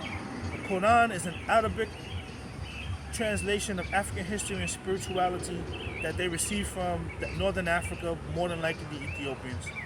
And Muhammad expanded on it because the Arabs were doing so well with regards to their society that they had to make adjustments. So just like today, we have so many benefits. Everyone's sleeping around. You might as well just have more than one wife, okay? And to keep family strong. So all Muhammad did was expand on the Bible, the basic Bible, in the best interest of a harmonious society, but he kept all the basic principles. It wasn't until I read the Quran that I learned that John the Baptist was Jesus' cousin. And in the Quran, it says that Mary and John the Baptist's mother would come together, and Jesus would kick at John the Baptist in the womb. They would kick at each other.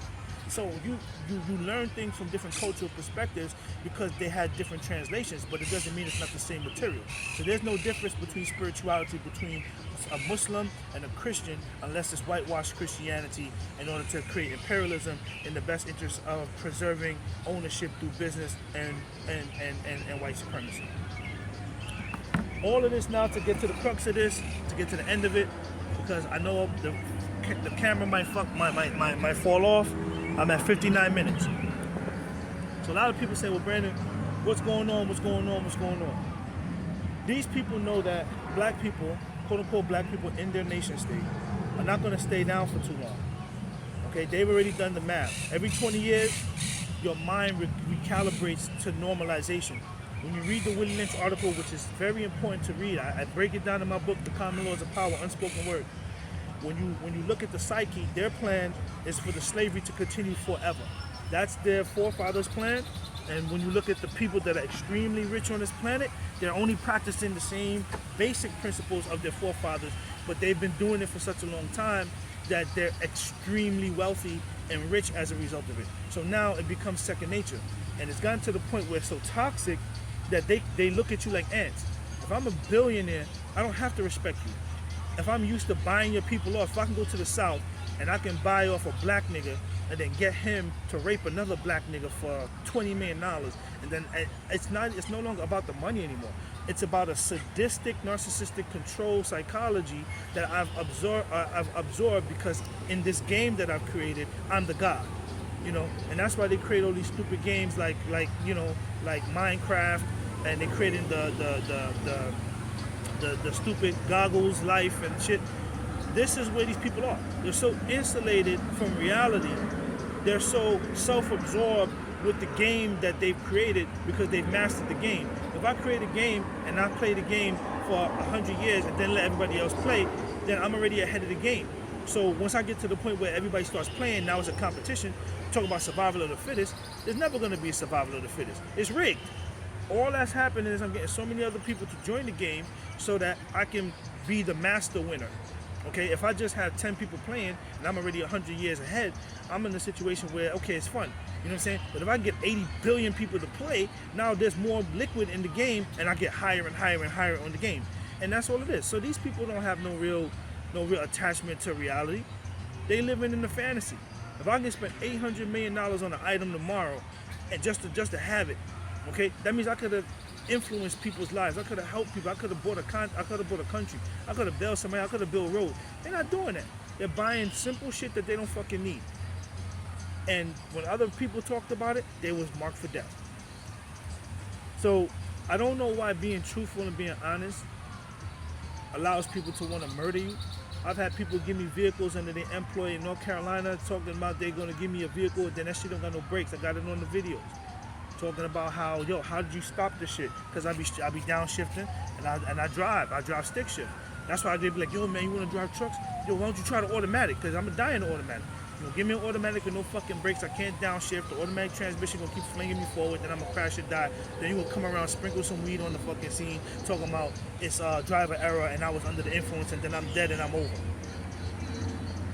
I've been through it all over this country. I've been harassed all over this country driving trucks. Then when I decided to go local and sit down, I was harassed and ousted from the state because I was doing too well and I was starting businesses and I wouldn't bow to white people. And then I started buying land, and then that's not what the local niggas would do. So then now I'm the enemy because I'm being intelligent and I want ownership. So if you're in a nation state, and this is what you have to go through. You have to go through psychological, social, financial, spiritual, and mental oppression just to have something. Where's the quiet enjoyment? Why are we here? What are we doing here? And when you start talking separation, because it's the only viable solution, now they want to call in the alphabet boys to make you look crazy or make you look like a bad person. And if they can't make you look like a bad person, they try to make you look crazy. Then they try to make excuses. Oh man, ain't no system is perfect. Man, you crazy, man. You need to go see somebody. Maybe you need some psychological counseling. You know what I need? I need $20 million. I don't need no counselor. I need $20 million because I'm 100 to 500 years behind in your game. And you're a narcissistic freak, and you're trying to keep me controlled. You savage ideas, set me 5 paces behind, and then you run 100 paces behind because you got the money to do it. And then by the time I catch back up, it's over. And this is all they keep doing with black people in this country over and over and over and over again. So I made sure I came back out here today to finish this off. I'm a good person. I have an MBA in banking and finance. I have a Juris Doctorate degree education. I'm a lyricist. I've been in the music business for a very long time with my friends. I love all my friends. I love my family. I'll do anything for them. If I gotta humiliate myself and jump up and down and say I'm this and I'm that, I'll do it. If it's gonna bring me $1 million to take care of my family. And the sad thing about it is this is the plight of the black people. We gotta keep disrespecting ourselves. We gotta keep losing our dignity. We gotta keep selling ourselves short so somebody else can give us a crumb from their table. And then if you don't continue to keep dancing and tapping for them, they pull the rug from under you, make you start back over, and then tell you to be a whore again. And this is slavery. That's what slavery is, that's what slavery was, and that's what slavery continues to be. And now they're moving toward a digital slavery because they know that they don't want to personally be involved in the circumstance. If I'm so high up on the hog, right, it's like I told a guy the other day, it's like that movie Elysium, right, where they had that place in the sky and then the poor people had to stay on Earth and then the rich people go up. Well, newsflash to everybody, that's what's going on right now. They're creating Elysium. They're hiring all their people to control all minorities across the world through computers. And while they're controlling them through computers, they're making $100,000, $200,000 a year. Now they can buy homes and get ownership, and then you're being controlled and being told to do the least. They're supposed to be the people making $100,000 on Amazon selling products. You're supposed to be the person making $10 an hour delivering the products. You're supposed to be the one doing the manual labor again instead of starting businesses when they know that this is where you're at right now to start businesses again. So they're gonna say, no, we need you to work. You're not a patriot. You're not trying to work in my box store. So if you're not gonna try to work in my box store, you're lazy. And then they all run with the gang stalking as a group, right? Lying on you when the reality of the circumstances, they need you to maintain their stock price. They'll come and they'll tell you, hey man, do this. And everything you're doing is for them to benefit from you. They run away with the profit and you just keep running in circles. And this is what America has taught me that they are. And I don't understand why I'm the enemy for using deductive logic. I don't understand how I'm the enemy when I have so much education. I don't understand why I'm the enemy when I put the work in to be a better person for my family, and all they doing is shitting on my family to support their family. Oh man, you're a real estate broker and you have a mortgage license and you have an investment company, Darlington Yorkshire LLC, and you have a real estate company, Darlington York Real Estate LLC, but we're going to break in your house and make you uncomfortable. Then when you leave, we're going to lie and say that you're crazy because you walked away from all the stuff to cover our ass. And then when you look crazy, then we're going to come and sabotage your shit when you get where you're going. Then we're going to also use our power and prejudice to call the finance department and tell them that something's wrong with you because you're a nigger. Then we're going to do a background check and see that you got a cousin that went to jail and you got a friend in Florida that's in jail. And we're going to say that you're a jailbird liar. And then we're going to keep sniffing around, making people come around, ask you questions while you're in the park working out to find some criminality to justify it. These people are some childish, bastard, social psychopaths, narcissists. And they have all the money to do all this shit. You know, and I've been telling people all the money they've been spending to do all this shit to me all these years. They could have just lumped all that up in a check and gave it to me and then I would have been out of here. But that's not the plan. The plan is satanic ritual abuse. If they can keep getting you in these situations where you lose yourself, then hopefully you kill yourself or you succumb to some type of more abuse. So I'm not gonna lie, if I succumb to the pressure which I'm under right now, I'm gonna do something and they're just gonna come around and abuse me again. When I had my own businesses and it was set up perfectly and I did it on my own volition, I was free to do whatever I wanted. All I need to do is work for 2 years, do that, and I could have been doing other shit, movies, doing this, build myself up and have it under my company. No, they sabotage all that. Now they're giving me offers. Hey man, we want you to come and do this. Hey man, yeah, because now they're in control and I'm no longer in control. And that's what it's about, because control comes from ownership. And if I don't own my businesses anymore, I don't own any land, now I'm back to square one, and then they can pimp me out like a whore. This is what they're doing, and they're lying about it. They're lying about what they're doing, and they're not just doing it to me, they're doing it to all minority people, because that's their culture. Their culture is slavery and dominating non-white people, and every time you talk to them, it's not that I don't want money and stuff like that. Every time you talk to them, that's the first thing you talk about. It's like they're programmed slaves. It's like, I'm telling you about my dignity, bro. I'm a human being. I have a family. I have children. I want something better in life. Oh, well, I can give you a job. That's the solution. It's such arrogance. Oh, man, what's the problem? I fucked up your life. Just come work for me for 2 years, and then I'll give you $10 million. Anything to say that they did it and you owe them homage as their slave. That way, when you get the money, you can't do nothing. Then they can come around and say, well, I gave you $10 million, man. Why you going to Kenya, man? Why you going to Namibia helping them people, man? Who you think you are? Who you think you are? Now they can be all up in your business and shitting on you for trying to help people. And that's all they don't want. They want the whole world to themselves. Whatever that they've conquered already, they want under full control so they can dominate everything 100%. They don't want nobody coming up trying to help nobody, and then people look to them to save them or look to them as, to say thank you. It has to only be them. And this is called narcissism. And in the military, you learn shit rolls downhill. And if the narcissist is at the top, then the narcissist is going to be at the bottom. But they let everybody look at the bottom so that nobody goes to the top to really solve the problem. And I've never seen nobody who ain't solved shit from the top down. So, I've never done a real video like this. Normally I get upset and I get angry. I'm tired of that now. I'm tired of it, because all that's going to happen is they're going to use me against me, call me the angry nigga, tell a whole bunch of white people to be scared of me when we should be scared of y'all. Y'all the ones who control the system. Y'all the ones who control the jobs. Y'all the ones who control the money. The majority of the time, black people are afraid of y'all, but we just act like we not. Because without y'all, without begging y'all for something, we don't have nothing. And that's already a state of tremendous fear. You determine whether I eat, you determine whether my children eat, you determine whether my family thrives, you determine everything. So how you gonna put us in a situation and you gonna say in turn that we are the ones to be feared? It's just narcissistic narcissism. That's what narcissists do.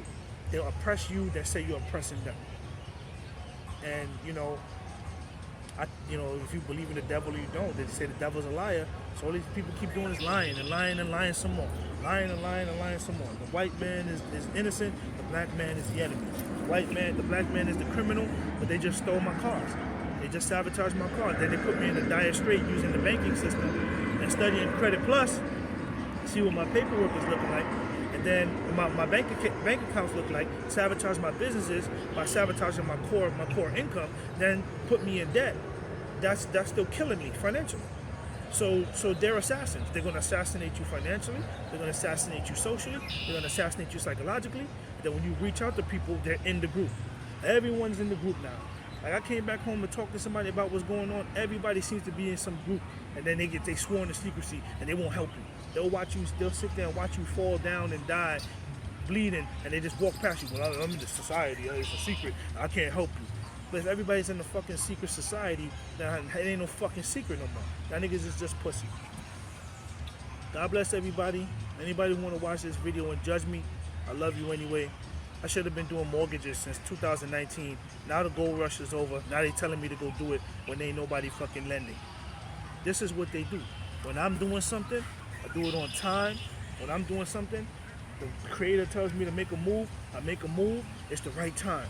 Then they come see what you're doing, they mess it up, and then once they make all the money now rates are going up, and inventory is down, now you can go do it now. These people are just, it's the only thing that I can say that it comes down to that I've read is that this is all satanic ritual abuse. They're just abusing you and lying to you, to abuse you, to lie to you, to abuse you, to lie to you. And when I've talked to people that say that they've died and went to hell, that's all you see down there. They come around, the quote-unquote demon comes around to your cage, and then they take a knife and stab you in the throat, stab you in the neck, and then push their finger in your anus, and then stab you in the eye, and kick you in the balls, and then they walk away, and then you recuperate back to your normal self, and then they come and do it again. That's lying to you. They're gonna come around, act like they're gonna help you, then they're gonna fuck you up, then they're gonna leave, then you're gonna recuperate, and they come back and fuck you up again. That's all it is. And I don't understand why people want to stay here. The only people that really choose to stay here is the women. It's an easier life. They can just show up and get paid and have all this shit and be protected by law. And the men stay here because they're brainwashed by their mothers. They didn't grow up with a father, and they're not willing to build a nation of their own. And that's their problem. The white man is willing to do it.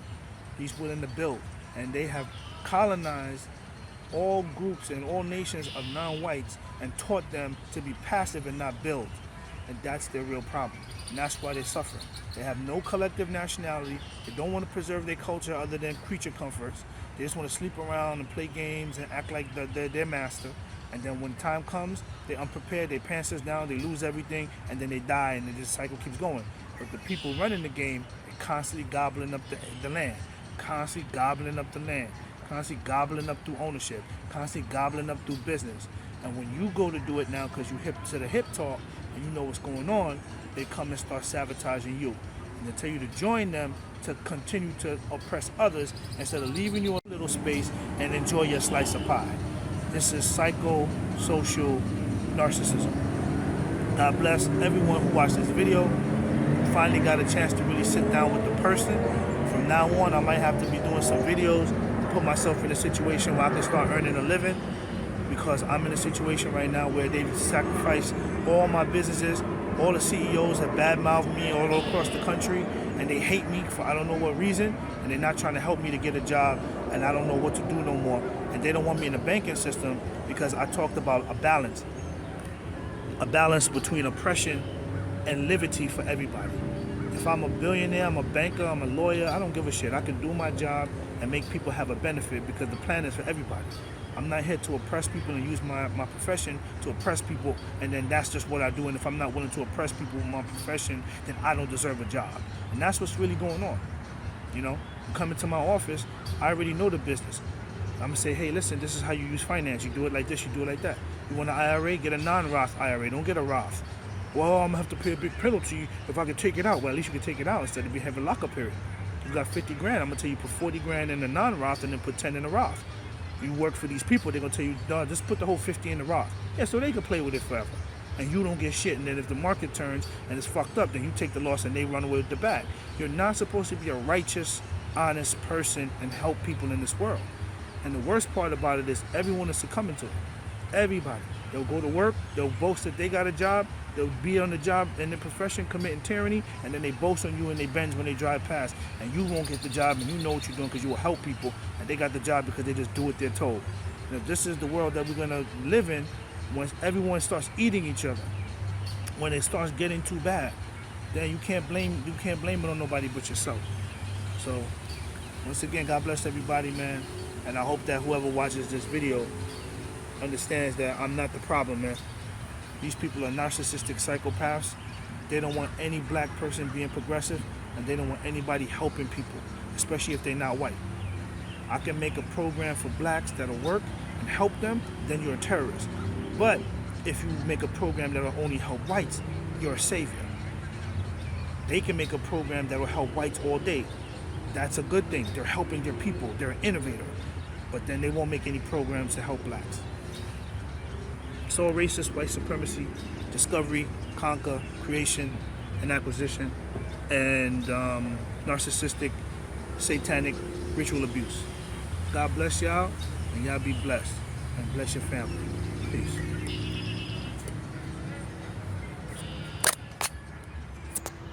That's why I love New York. Love my home, B. You just in the park chilling, you hear all type of cultures. Over here you hear soca, come here, he playing reggae. Over there they playing R&B. Black people just living in harmony, bro. Fuck what they tell you on TV.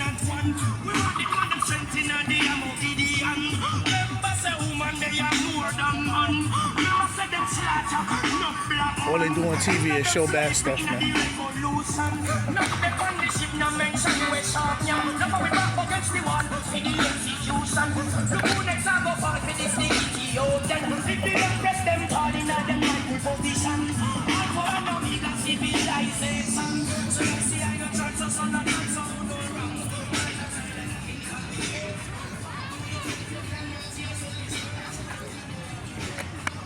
I'll be down in Georgia, I play reggae in my car. You see the people inching up, like they running away. I don't belong down there, man.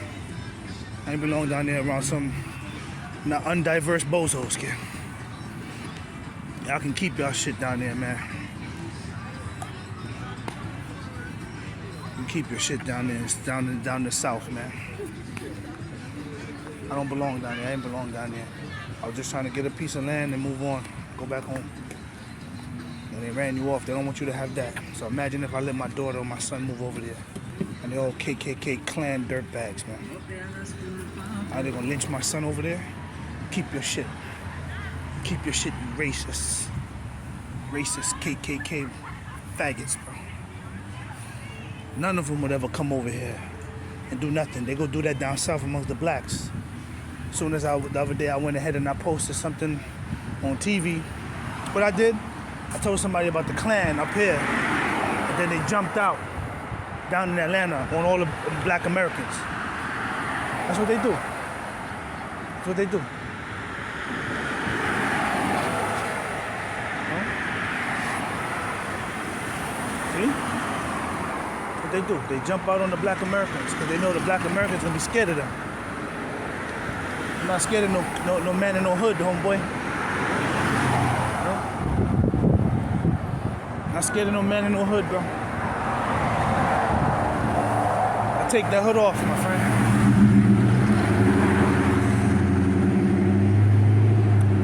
Bob Marley used to say, man, he who dig a pit shall fall in it. You dig a pit for somebody, you mind you fall in it.